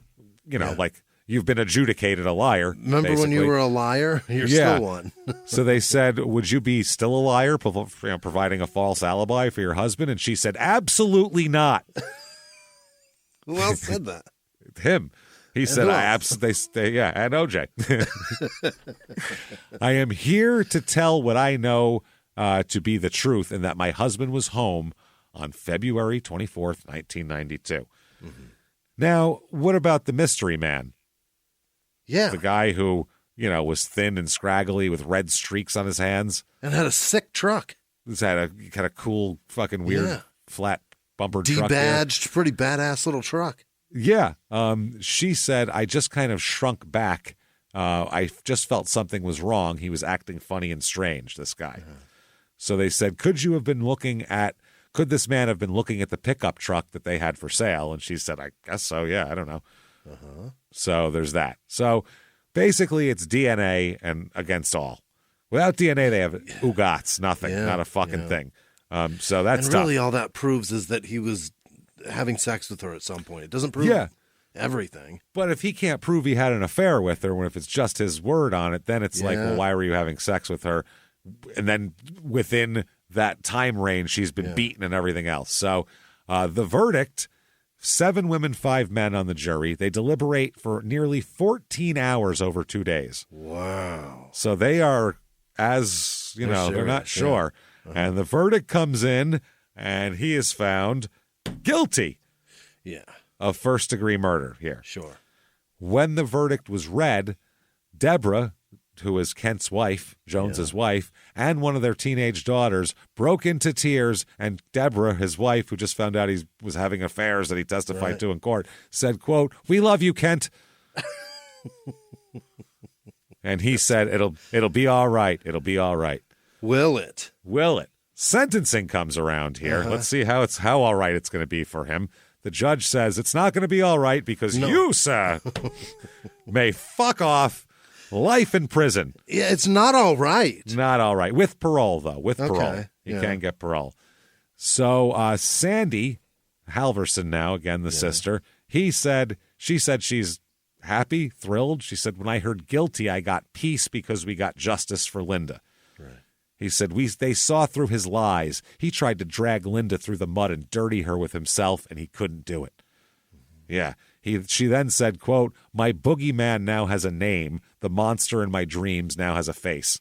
Jesus. So that's the therapeutic, though, anyway. Yeah. Charlie Jensen said this, the husband, quote, "No way in hell that my beautiful wife would look at a slob like that. May he rot in hell." Attaboy. Yeah, my wife would not lower herself to fuck that guy. You would never get a consensual lay from my wife, you son of a bitch.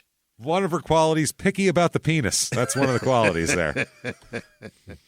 Very penile For pickiness. any flaw that she may have had, one of them was not She was the gratuitous fuck of ugly people. She was a discerning connoisseur of penis that would not that she was looking for penis, but she, she wasn't she going likes for the bad best penises. ones. Yeah. Like someone who's into wine. It doesn't mean they're drunk, but they like she good likes wine. an opus. Leave me alone. Yeah, fuck off. I want a full It's like body. Camus penis. Yeah. She, they said, quote, or he said, "There's one person missing from my family today, and no matter what the jury decided, Linda will not be outside waiting for me and my 2 sons and my daughter. Never, ever will there be any forgiveness by anyone in my family," which I like to hear. Yeah. I think I get that people, that's a religious thing for forgiveness and all that, but you're just saying that. You don't forgive them. Like I super hate you forever. I fucking hate you. Be honest. If they put this guy in front of you and said, "Here's a chainsaw, you can cut his head off right now and no one will care. We'll just kick his fucking corpse into the canal and forget it ever happened," 95% of people go, "Fuck yeah," make sure it's full of gas and crank that bitch up. I'm in. High octane. Let's fucking go. Let's do it. I want the RPMs to hum for at least 7 seconds because that's all I'll need. That's it. Fuck that shit. Yeah, who wouldn't want that? Their wife was brutalized like this? Jesus. Yeah. So an attorney is retained by Deborah Jones, for him. And this guy says there's always a strong desire to avenge a death as tragic as this. But in this case, I think they've got the wrong individual. Is that right? Oh, yeah. So 2004, he appeals. Okay, this is when it gets hairy. Yeah. One of the things he appeals on, and this is one of those things that nobody knows how this actually works, the legalities of it, marital privilege.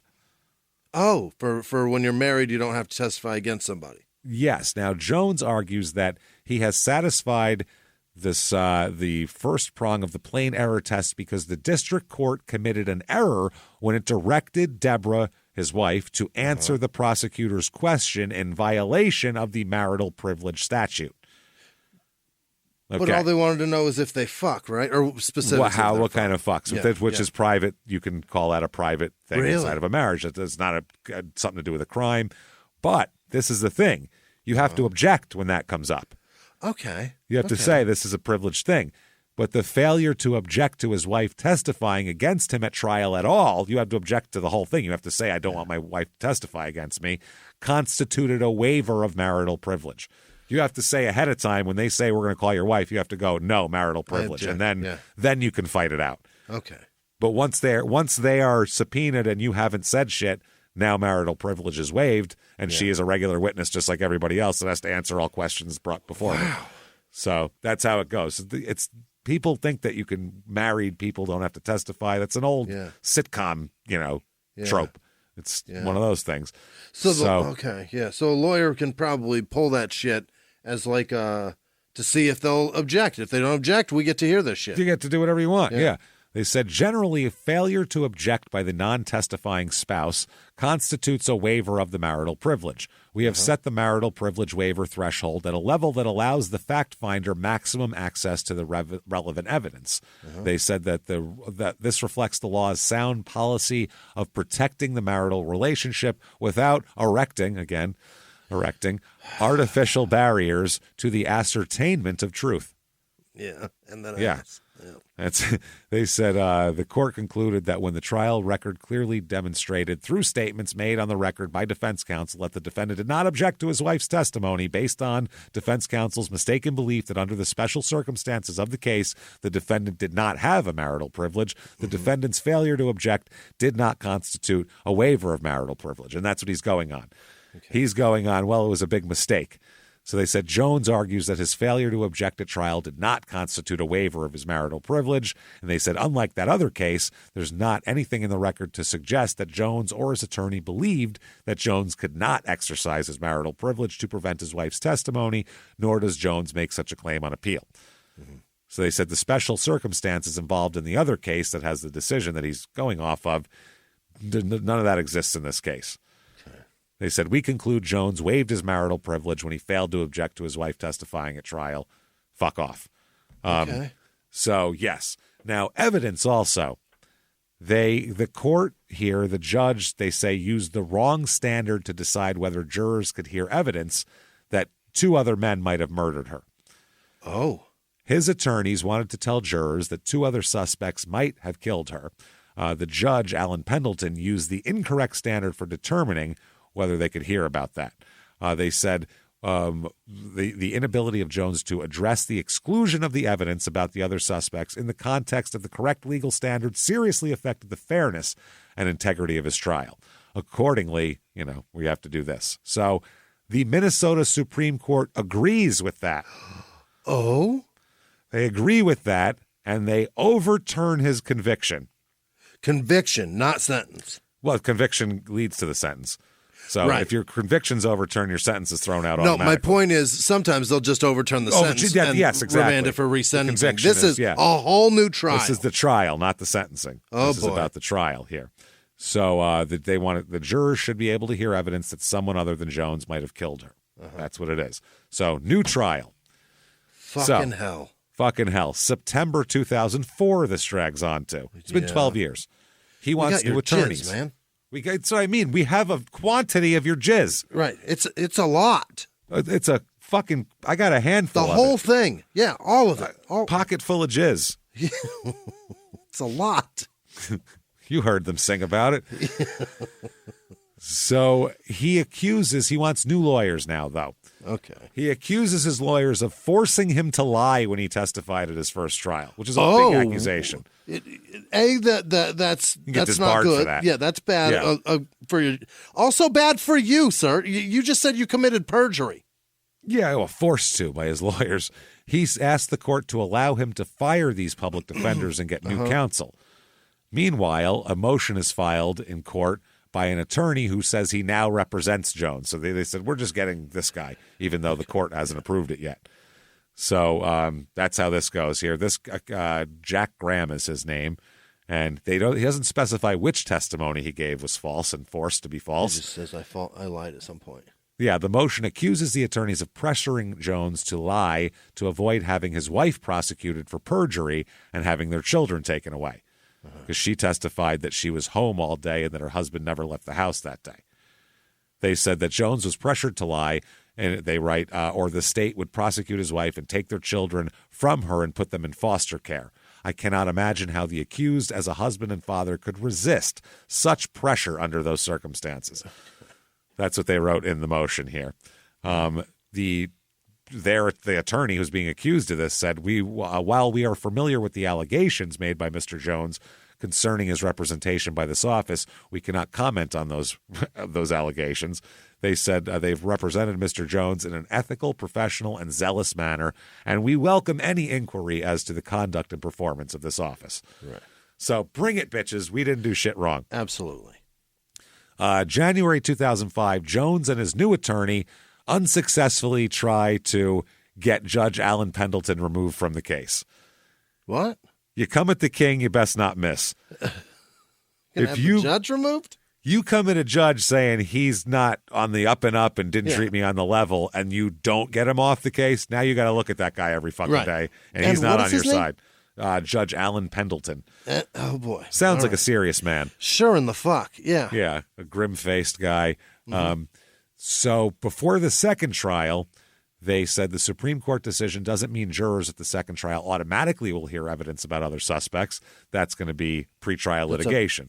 That's up to your lawyers. But the litigation should go properly. So the state public defender here, who handles one of the guys handling the appeal, or woman handling the appeal, said, I'd be pretty confident that they can't keep evidence out about other suspects entirely. The court was saying that some of the evidence certainly would be admissible, and some of the other testimony that wasn't let in would be admissible also. They said that DNA from other possible suspects didn't match the DNA found at the crime scene. That's what the prosecutor said. So they're like, why should he be allowed to bring those up? And he's saying, well, because I said that I had an affair with her. That's why. And that's, none of this matches. So the court ruled that DNA evidence can be used at the second trial because he was trying to get the DNA thrown out. Wow. Which, good luck with that. You gave? So, yeah, that's not going to work. No. The DNA thrown out. January 2006, the judge rules that jurors at the trial can hear evidence that points to another suspect. So they do that in pre-trial litigation here. They're talking a lot about the search warrant used to get Jones's DNA sample. That's how they're trying to get.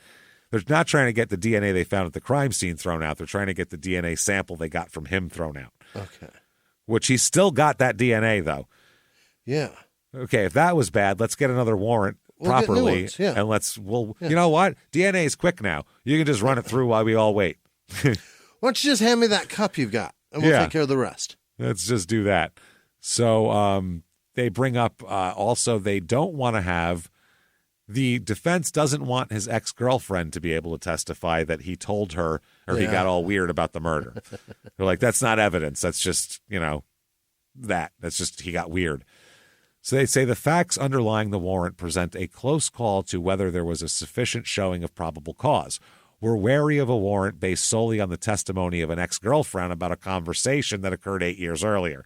Even though the court determined that Hennon's testimony was bolstered by independent police interviews and Jones's own behavior. But they're still going to let it in. So they also have a new witness here. This is fucking great. The defense promises a bombshell witness here. Literally, it's like Nancy Grace. Yeah. She's talking. Bombshell tonight. At the end of the testimony here, a witness named Terry Drahota here, he's the guy who's going to clear Jones's name. Yeah. On the stand, this Drahota guy said, the mafia was hounding me. Oh. That's how he starts out. The mafia was up my ass, and he he said that he blamed others with tricking him with false stories, claims, and all these documents. Then, while being questioned, he told the courtroom who had killed Linda here, and he said, "Is Kent Jones," is what I heard. Oh. Which is, this is the defense's witness. Oh, no. He changes his mind here. The prosecutors went high five. They were like high fiving each other. Say This again? is great. Can you say that one more time? This is great. So she said that, by the way, Sandy, the sister here, she said the trial has been dramatic. Her last name is Rolling now. Now she's Sandy Rolling. Yeah. She said she's not upset that her parents aren't alive to see this. She said, not for the trial, not for the circus. No, that would they'd die again. That's brutal. To kill them all over again. So September 2006, Jones's new lawyer asked to be removed from the case, citing a conflict with Jones about how he would be paid. Oh, he thought the state was going to pay him. No one's paying him. So another lawyer from Oklahoma, Mike Johnston, is allowed to take over the defense. He's got a new story. Papa got a brand new bag here. Okay. He said he gives his new story in 2 15-minute phone interviews with a newspaper. Oh. He said, okay, I lied when I told jurors and at my murder trial that I had sex with her the day before she was killed. That was a lie. My lawyers told me that's what I had to say. The thing is, I had sex with her at 8:30 in the morning that day. Oh, that's the thing. He said it happened from 8:30 to 9 he was at the house. So now I'm at the crime scene. No, I'm at the crime scene when it happened. In the window of the time it happened. Perfectly. That's where he's putting himself. Idiot. This is what he's saying to the press. He thinks this is better. Yeah, this is better. He said that's why the jizz lines up and all that. Yeah. He said he snuck out of his house without his wife knowing and was at the house over there for about 30 minutes. He said Linda was alive and well when he left. He said that his wife, Debbie, never knew that he left the house. He said she was busy with other things. I did slip out and was back, and she was really none the wiser. What? Yep. He also says that he saw a pickup truck driving past the Jensen house as he was leaving the driveway. Okay. Yeah, he's going to put that guy. He says it slammed on its brakes as he approached the roadway, and I just drove off hurriedly. I took off, didn't want any part of it here. So then he drove to the Land of Lakes Boys Choir building to meet another member of that organization. When the person wasn't there, he went home, and then he got called that person later. Said he wasn't gone for more than 30 minutes. He said it was not a long period of time that I was there, so you figure, like I said, I think it would have been fair to say between 8:30 and 9. He says, this actually hurts my chance of freedom. I think if anything, it hindered this whole investigation. I would have thought that the truth should have come forward from the very beginning. So he's out of his fucking mind. He's an idiot. Yeah. They said, well, what the fuck? This is going to harm your case. And he said that he's scared to death about what happened now. But, quote, there's a time when a man just has to tell the truth. And that time is not right now, but Not maybe yet. someday. We'll see. He said, if the truth won't be heard and the truth won't be seen, I was hurt anyway. I know what I know, and I didn't do this. Okay. That's right. So, second trial, Sandy Rolling, about the trial, she said, I had said years ago before he was caught that the sheriff, FBI, and police stop looking. Even if they stop looking, I won't. I've been told I'm obsessed. I've lost friends over it, but I want to see justice for Linda. She's my sister. I'm the older sister. I should have protected her. She's lost friends. Yeah, because this is all she talks about, all she does. And they're like, Holy. I don't know, we're drinking and talking about our kids. I don't know if I can hear it. My kid's turning 6 today. Can you shut the But fuck it's up? understandable. No. Yeah. Believe me, I know. I wouldn't either. Yeah. One I was telling you before, relative of mine, not my great-grandmother, another one who was murdered and it's unsolved. That's all the wife talked about for 30 fucking years was that. That's it. Everything. She was crying all the time. It was There's no 30 years closure. later. When there's closure, then they shut up. Until then, it's yammering and that's human behavior. Because we need closure. We need it. It's for our own sanity. It helps. Right. So her sister Sandy said she sells seashells by the seashore, I believe is what she said. She Dr. said Seuss says it. That's What's forgotten is that Linda is the victim and the innocent person in this. She's been pushed away. They're trying to ruin her reputation and sully her name. Yeah, I would say. Charlie testifies again, and they said that the truth of the fact is I was at work and I hadn't left during that day. He told jurors, told them the thing, exactly what happened, left here, got back here, alibi holds, he was at work the whole time. He denied that there was any problems with his second marriage to Linda. He said it was great. He said he knew he was a suspect early on, but he also told jurors that he voluntarily gave investigators the clothes he was wearing, DNA sample, and anything else they asked for. Anything Happy to do it. And his alibi was solid. So yeah. Andy also came on the stand. The son and his ex-wife, they both testified that Linda and Charlie were a happy couple who were excited about being married and excited about their newborn daughter. They were newlyweds and they were jacked about it. The DNA, obviously, pointing to Jones, they said the chance that this DNA would match someone other than Kent. By the way, DNA is much better now than it was back in the day. Specific, They said is about 1 in 500 billion. Jones. They told the OJ jury 1 in 75,000. At least that's plausible because that DNA wasn't great. There's at least 12 people that match it in fucking L.A. County. Yeah, this is like less than 90 times the Earth's population. Is chance of this. It's a lot.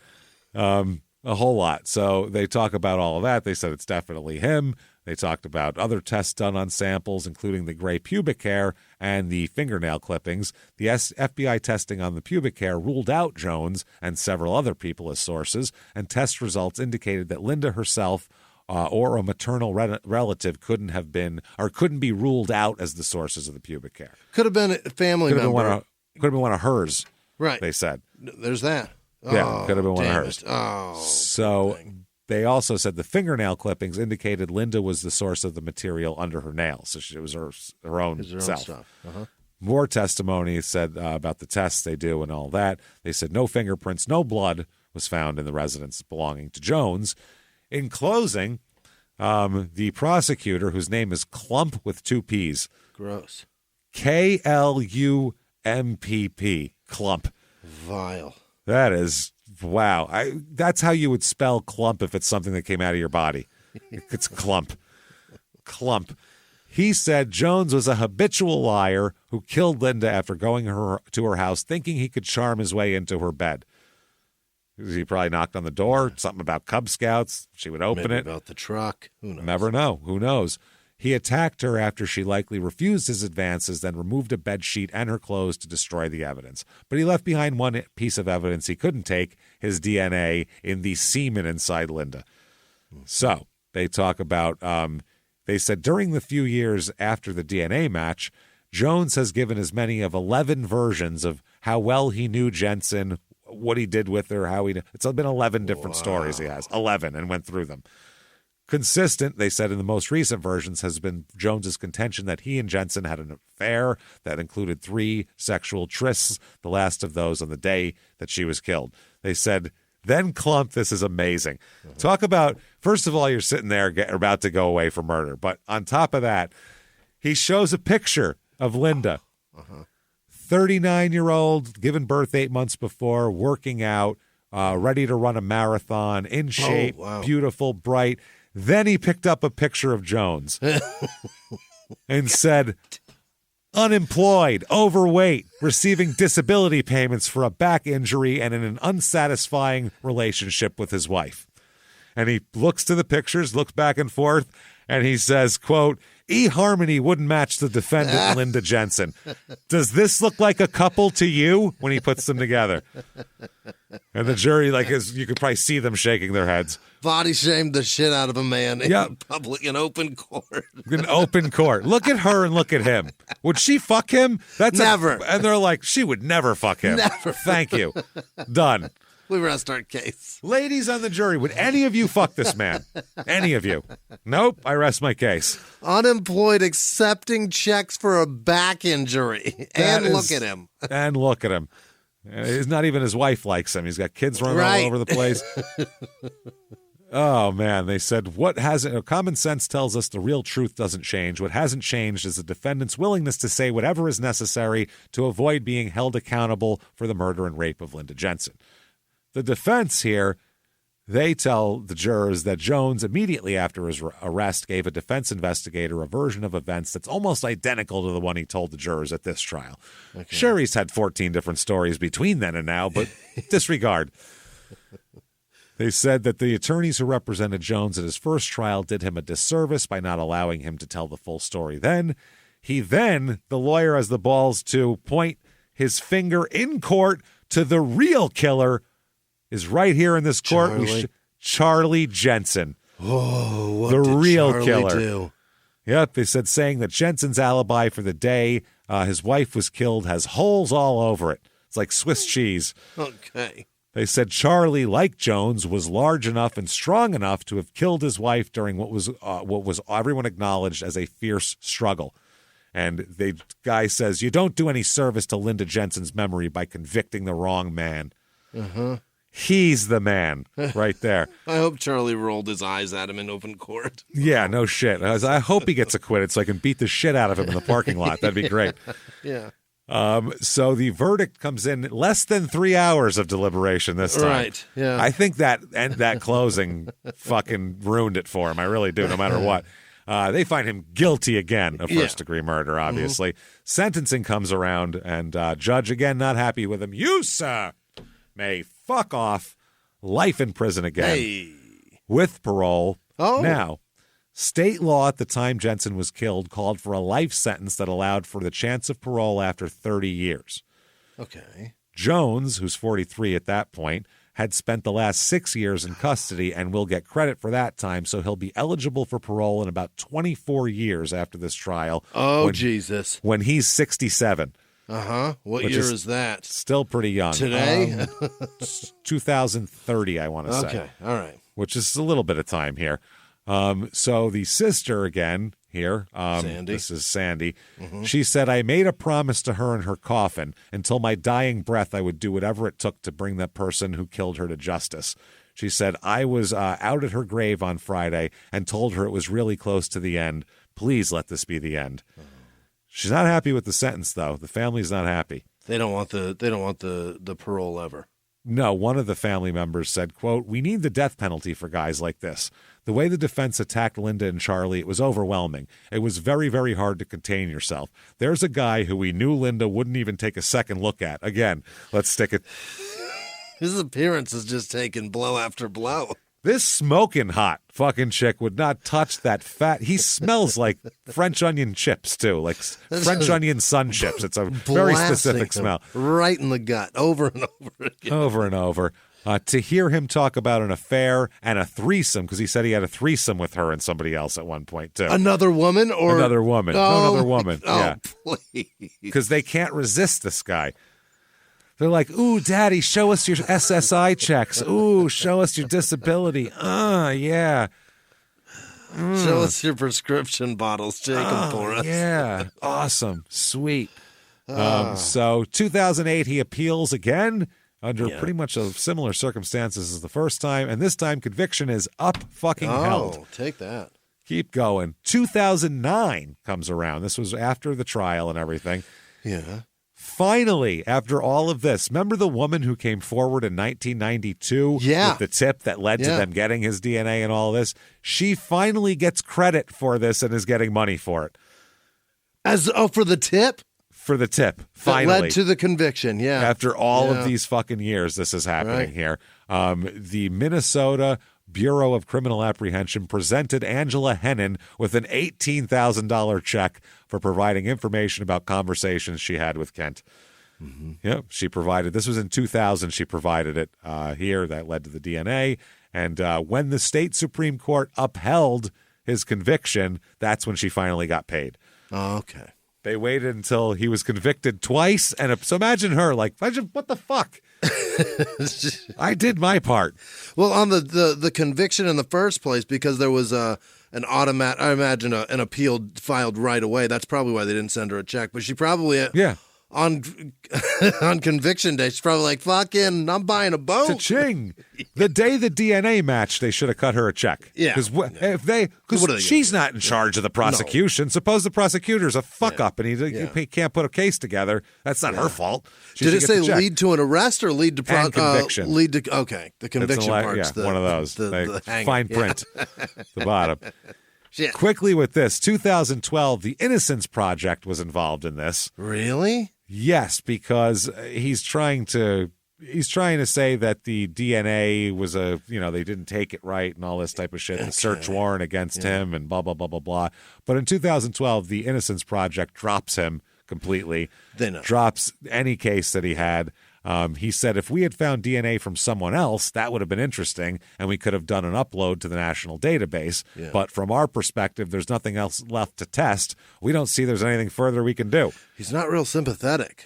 No, the thing is, and they're looking for DNA of other people that they could put in the mix. There's no evidence they can present that could be anything but he did this. So the director of the Minnesota organization said that about half the DNA testing arranged by these organizations fails to clear the inmate who pled for help. Right. So about half the time they're saying, please help me, and it turns out that's just securing their conviction, basically. Right. So they said sometimes it confirms their guilt, sometimes the tests are inconclusive, and sometimes there isn't enough evidence to test. Yeah, and a lot of those are like guys that are convicted and serving life, or they're on death row. Yeah. And there's some DNA that's not been tested, and they're just like praying that shit loops somebody else in. Yeah, fuck it. Just enough and gets cloudy them out. of the waters. Yeah. There was sometimes they actually clear people who didn't do it. That happens too. There's a cop that raped children, for Christ's sake, and he was screaming about Innocence Project. They did the DNA, and they were like, it confirmed this guy's a fucking asshole. Yeah, he's just wasting time. He's like, please let it be someone else. Yeah, they're like, I didn't even return his calls after it came back confirming it.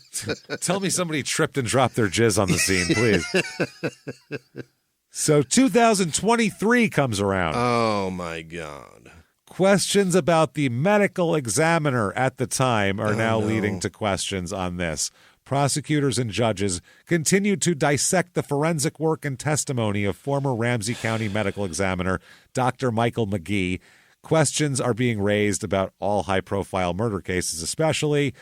Oh, my goodness. Now, the investigators here, Fox 9 investigators, learned that Minnesota's Attorney General Conviction Review Unit is reviewing the Jones case. As a condition of that review, the parties have agreed not to discuss the case publicly. Dr. McGee testified at both trials during the Jensen autopsy, an acid phosphatate test showed the presence of semen. Based on the intensity of the purple color indicating a positive test, Dr. McGee testified that Jensen died during a violent struggle during the hours of 8 a.m. and 10 a.m. February 24th. The narrow time frame for the killing was crucial, obviously, because it left a lot of people out except for our guy here. Yeah. But they said Dr. McGee's particular use and interpretation of the acid phosphatate test is at odds with best practices in forensic science, according to forensic experts and recent court rulings. The executive director for the Center for Integrity in Forensic Sciences, Kate Judson, said, "It's terrible." That's not enough quote to justify that long of an intro. She just said it's terrible? It's terrible. God damn it. Come on, Kate. I had to fuck. Your goddamn title is 7 words long, for fuck's sake, and you say you're it's gonna terrible. Hit us with it's terrible? 3 syllables. You asshole. Bullshit. You're a dick. 4, but yes, it's bad. Yeah. So they said the Judson also said, but not in a quote, so it makes it no fun. Mm-hmm. The acid phosphatate is considered only a presumptive indicator for the presence of semen. That needs to be confirmed by other tests like P30, which indicates the presence of prostate-specific antigen or DNA testing. Okay. The acid phosphatate test reacts to an enzyme found in semen, but that same enzyme is also found in vaginal secretions and is produced by a body's decomposition as well.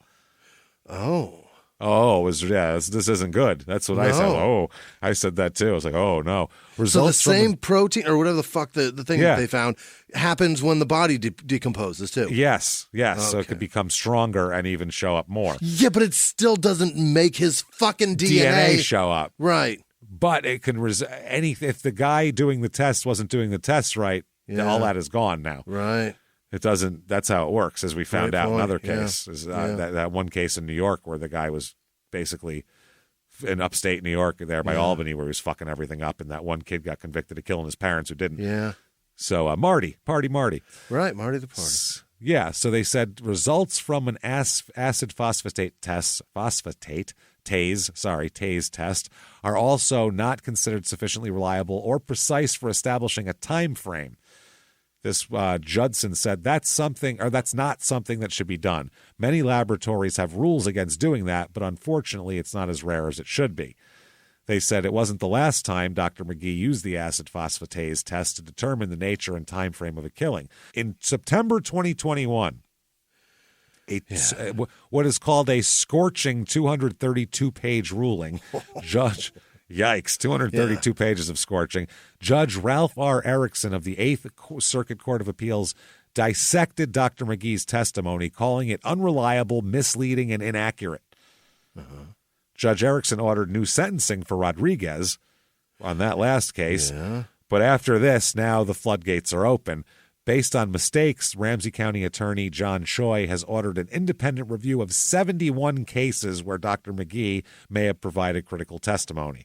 And also ongoing reviews of anywhere he testified on by the Great North Innocent Project and the Minnesota Attorney General's Conviction Review Unit. What the fuck, man? They're going through this whole list. They call him one guy who got convicted of the murder of his infant daughter. The judge said Dr. McGee gave false and incorrect testimony, saying the case was forensically compromised. That's fucked up when you have doctor in front of the name. The jury trusts everything you say. Yeah, and they said that these people are all released from prison. The Judson lady said that should be a red flag for folks because we're not talking about everybody making mistake. Everybody makes mistakes. We're talking about an error that actually drove a prosecution. Right.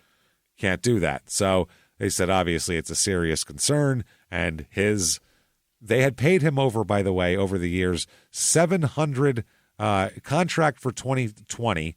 In his contract with the county, paid him $787,000 for his services, plus 3 assistants and a flat $100.50 fee for each autopsy. Sick. They also paid for his medical malpractice insurance. The county paid for it. Oh, my God. That is fucking wild. Well, they were going to be sued anyway, so they may as well pay for it. Yeah, so this is obviously a fucking mess. And shit's going to come up in this for years from this guy. By the way, here's our boy here, Jimmy, Kent Richard Jones. Yeah, great looking guy. He's got the fat roll on the back of his bald head. So. Does he have hair back there too? Doesn't look like it. Looks like he shaved bald. That's a fat roll? That's a fat roll. Wow. That is, looks like a little bit of hair. Half a package of hot dogs back there. Yeah, not much. about half an inch hanging too. That's not good. Little bit. He's currently incarcerated at Stillwater in the system there. Yeah. His offender number is 200540, in case you want to keep up on him. And poor Linda is buried at the Fort Snelling National Cemetery in Minneapolis. So are they questioning his conviction still, though, or is that they haven't gotten that far? That was 2023, so they're still unraveling cases to see which cases his testimony was wrong, and it's not great, though. It's not. But great. The thing with this one is that the old boy went to work at 6:30 or 7. The kid went to school at 8. That kid says mom was still alive. Obviously, he's questionable reliability. But mom's dead by the time the husband comes home. He definitely didn't do it. This guy's DNA is inside that woman. That's the problem. It doesn't matter what time. I don't give a fuck about time frame. But what if the DNA is thrown out? Now what do you have? If they throw the DNA out entirely? Yeah. Let's say there's a new trial, and you got to go to a new trial without being able to use any DNA evidence. Yeah. You just have a lady said that he was weird about it in 1992. That's literally your only thing. Can they get the DNA thrown out just by him saying that the timeline is this? It's still DNA from somewhere else. You know what I mean? But if he used false scientific practices to get to it, then it's all garbage. Fruit of the poison tree, I believe they call the evidence. whole thing. That's what the whole measurement. That's the legal term. When like a bad search warrant or something one thing is messed up and you get all this, anything that's from it they call fruit of the poisonous tree because it's all fucked. Anything that fell from that tree is poison and ruined and fucked. So and it's shit. So there you go. Oh boy. then who knows what's going to come out of that. So that is Big Lake Township, Minnesota. And lovely very place. Weird. Lovely place. Very weird case. Yeah. If you liked it, tell the world.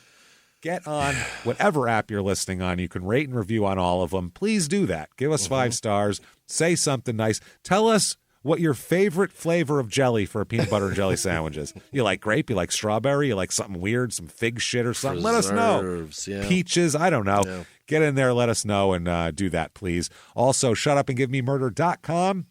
Yeah. Merchandise, live shows, Oh, yeah. All the live shows for 2024 are on sale. 2 of them are sold out already. So unbelievable. Get your tickets. April 5th, Sacramento. April 6th, San Francisco. You're up first. Tickets available for that. Also, Minnesota in September, if you sell this out, will be our biggest show of all time. We're jacked for that. So please do that. Help make this the biggest show of all time for us. That'd be really cool.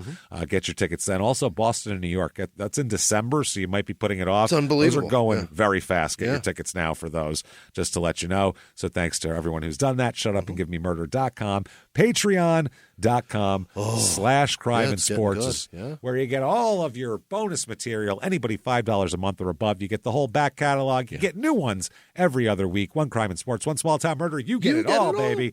This week, what you're going to get for crime and sports, we're going to talk about, old newspaper personal ads. Yeah. What did you do in 1992 when you couldn't find love? You make a paper airplane out of it and send it out the window.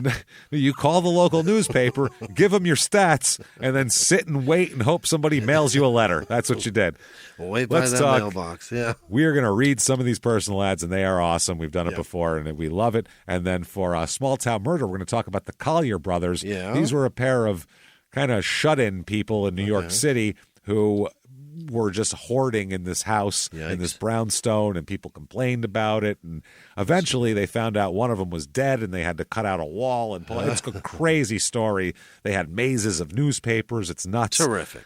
Crazy shit. We'll talk all about it. Patreon.com/crime and sports, and you're going to get a shout out, which is going to happen in a second. But definitely, before we get to that, listen to our other 2 podcasts. Sure.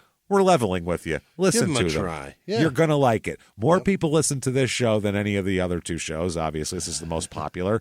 And we would like you to give those a shot. Please Crime do. and Sports is really good. We get it if you don't like sports. The word sports in the title and hearing some stats might drive you off. But trust us, we keep lots of comedy landmines in there for you. It's a lot of comedy and a lot of crime. And then your stupid opinions, literally, there's no reason to not. What a party. We all read reviews. Yep. We all do it. So these are hilarious reviews that we make fucking 10 times funnier. It's the goddamn funniest show there is. So listen to it right now. Come give it a run. That said, Jimmie, hit me with the names of the most wonderful people who cannot wait to listen to your stupid opinions in crime and sports and would never leave quantities of semen anywhere. Jimmie, hit me with them right now.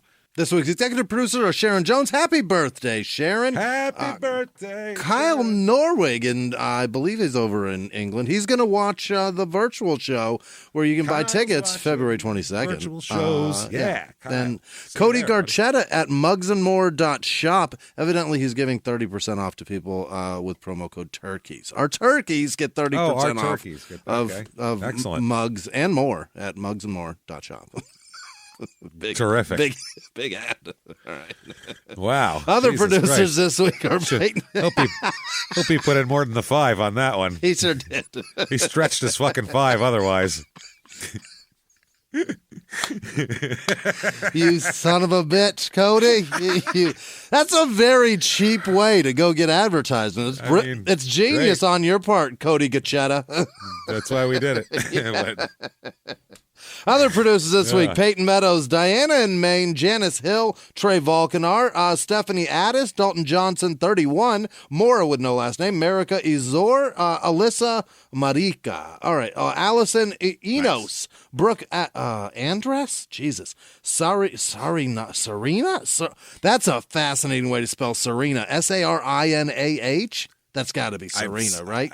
Yeah, I've seen it, but not with the H. That's new. That is interesting. All right, Becky Smith, Wendell Whitmore, Samantha Brown, Nikki Holler, Adina Smith, Catherine Lowe, Kaylee Moore, Hannah Rebecca, Samantha Breach, Rock Langston, Sherry Cooper, Courtney Belenji, Kenneth Dialus, Justin with no last name, Samuel Wanow, the Kim Reaper, Amon with no last name, Eamon maybe, EJ Hansen, Michael Hilton, Anthony Yasso, Marky Wynn, T.S. Irish 2, Leo with no last name, Michael Sweetman the second, Enrique Bush, Megan with no last name, Cryptid Zeph, Ingrid Carey, Molly O'Hara, Kiana Butler, it's Kiana. All right, Clint Salisbury, Drew Desson, Maggie Byers, Amaryllis, May, Alyssa with no last name, Casey Ryan, Armando Martinez, Ricky with no last name, Matt N, John Ramirez, Marty DeLellis, Allie Darling, Susan Alonje, maybe Aaron Pittman, Jelen would know, Jelen? What is it? Jelen? Is it Jelen? Just Jelen. Is it Jelen? Janelle Checky, Lenata Larson, Emma with no last name, Anne-Marie Watson, Leanne Stavrakos. I don't know. Stavrakos. Yeah. Is it a Greek name? It's yes. Yeah. Larissa Yarmolich. Add that to the list. Italians, Eastern Europeans. We'll add the Greeks to the list of names Jimmy can't pronounce. If he wasn't on fucking Full House, I wouldn't know how to say his name. Kathleen Reeves, Jess Bromley, Andrew Payton, Brad Webbs, Carrie with no last name, JD with no last name, Tina Fabi, maybe, Zach with no last name, Amelia Bennett, Sheena DeStefano, Kimberly Kuhn, Alyssa Atchison, Jason Runick, Lori Moore, Rylan Sisk, Valerie Reed, Annette Mora, Lisa Hensley, Joseph Kucinich, Mary Friesen, Coda King, Jason Marin, Joey with no last name, Julie Armstrong, Musty with no last name, Stephanie Scutagaza, Salem, Sulam Lopez, Andrea Baker, Sifia, Cy FYI, I don't know what that is, Bryce with no last name, Lauren McDermott, Geroid O'Connor. They have discount mugs. Sorry, talked over that last name. You want to say that again? And more, Jay. And more. Sorry. Couldn't help it. Geroid O'Connor, Leah Goltz, Bolatino.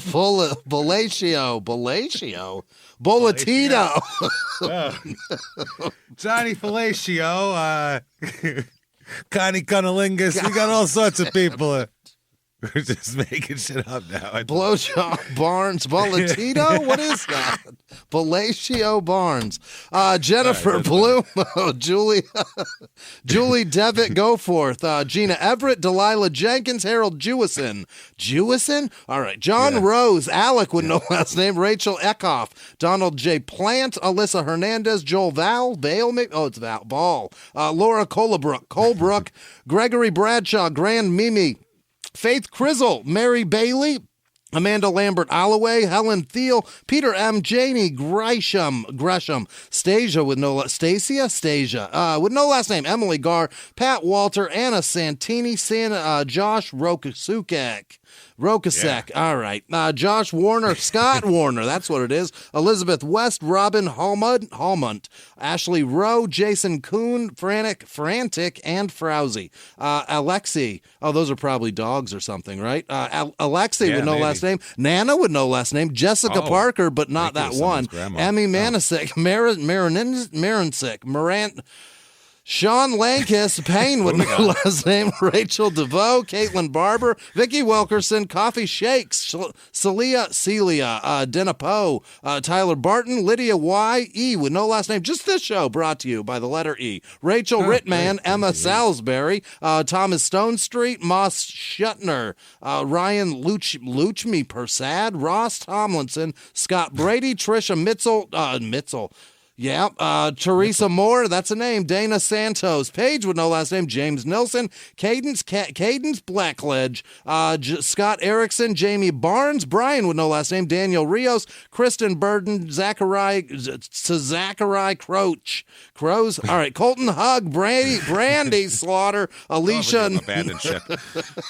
Alicia Knowltner. Swim, everybody. Aaron Teets.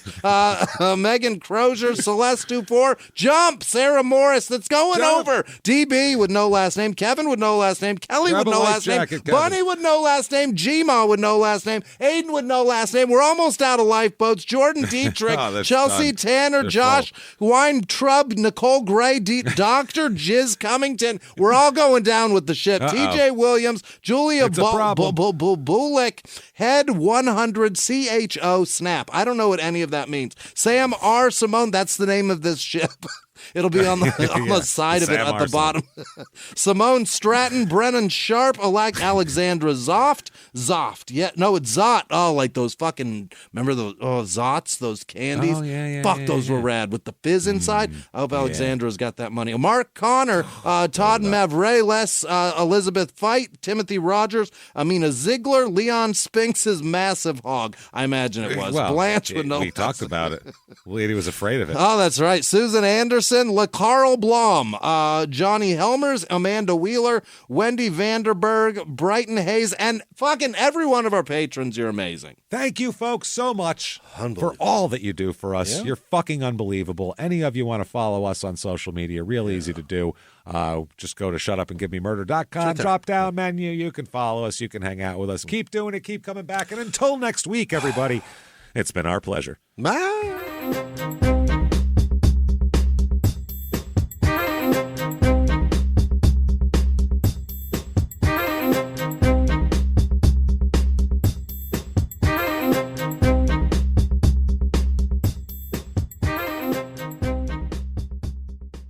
If you like Small Town Murder, you can listen early and ad-free now by joining Wondery Plus in the Wondery app or on Apple Podcasts. Prime members can listen early and ad-free on Amazon Music. Before you go, tell us about yourself by filling out a short survey at Wondery.com/survey. Have you ever gotten a message out of the blue? Maybe you ignore them. Or maybe you end up in conversation. Maybe they tell you about an amazing offer. I can really show you how to make some money. And maybe that gets you into a lot of trouble. But this isn't a story about people like you, the people receiving these messages. This is a story about the people behind the messages, on the other end of the line. Thousands of them, working in a microcity built for scammers. From Wondery, the makers of Dr. Death and Kill List, comes Scam Factory, a new series about survival at the expense of others. Follow Scam Factory on the Wondery app or wherever you get your podcasts. You can listen to Scam Factory early and ad-free right now by joining Wondery Plus in the Wondery app or on Apple Podcasts.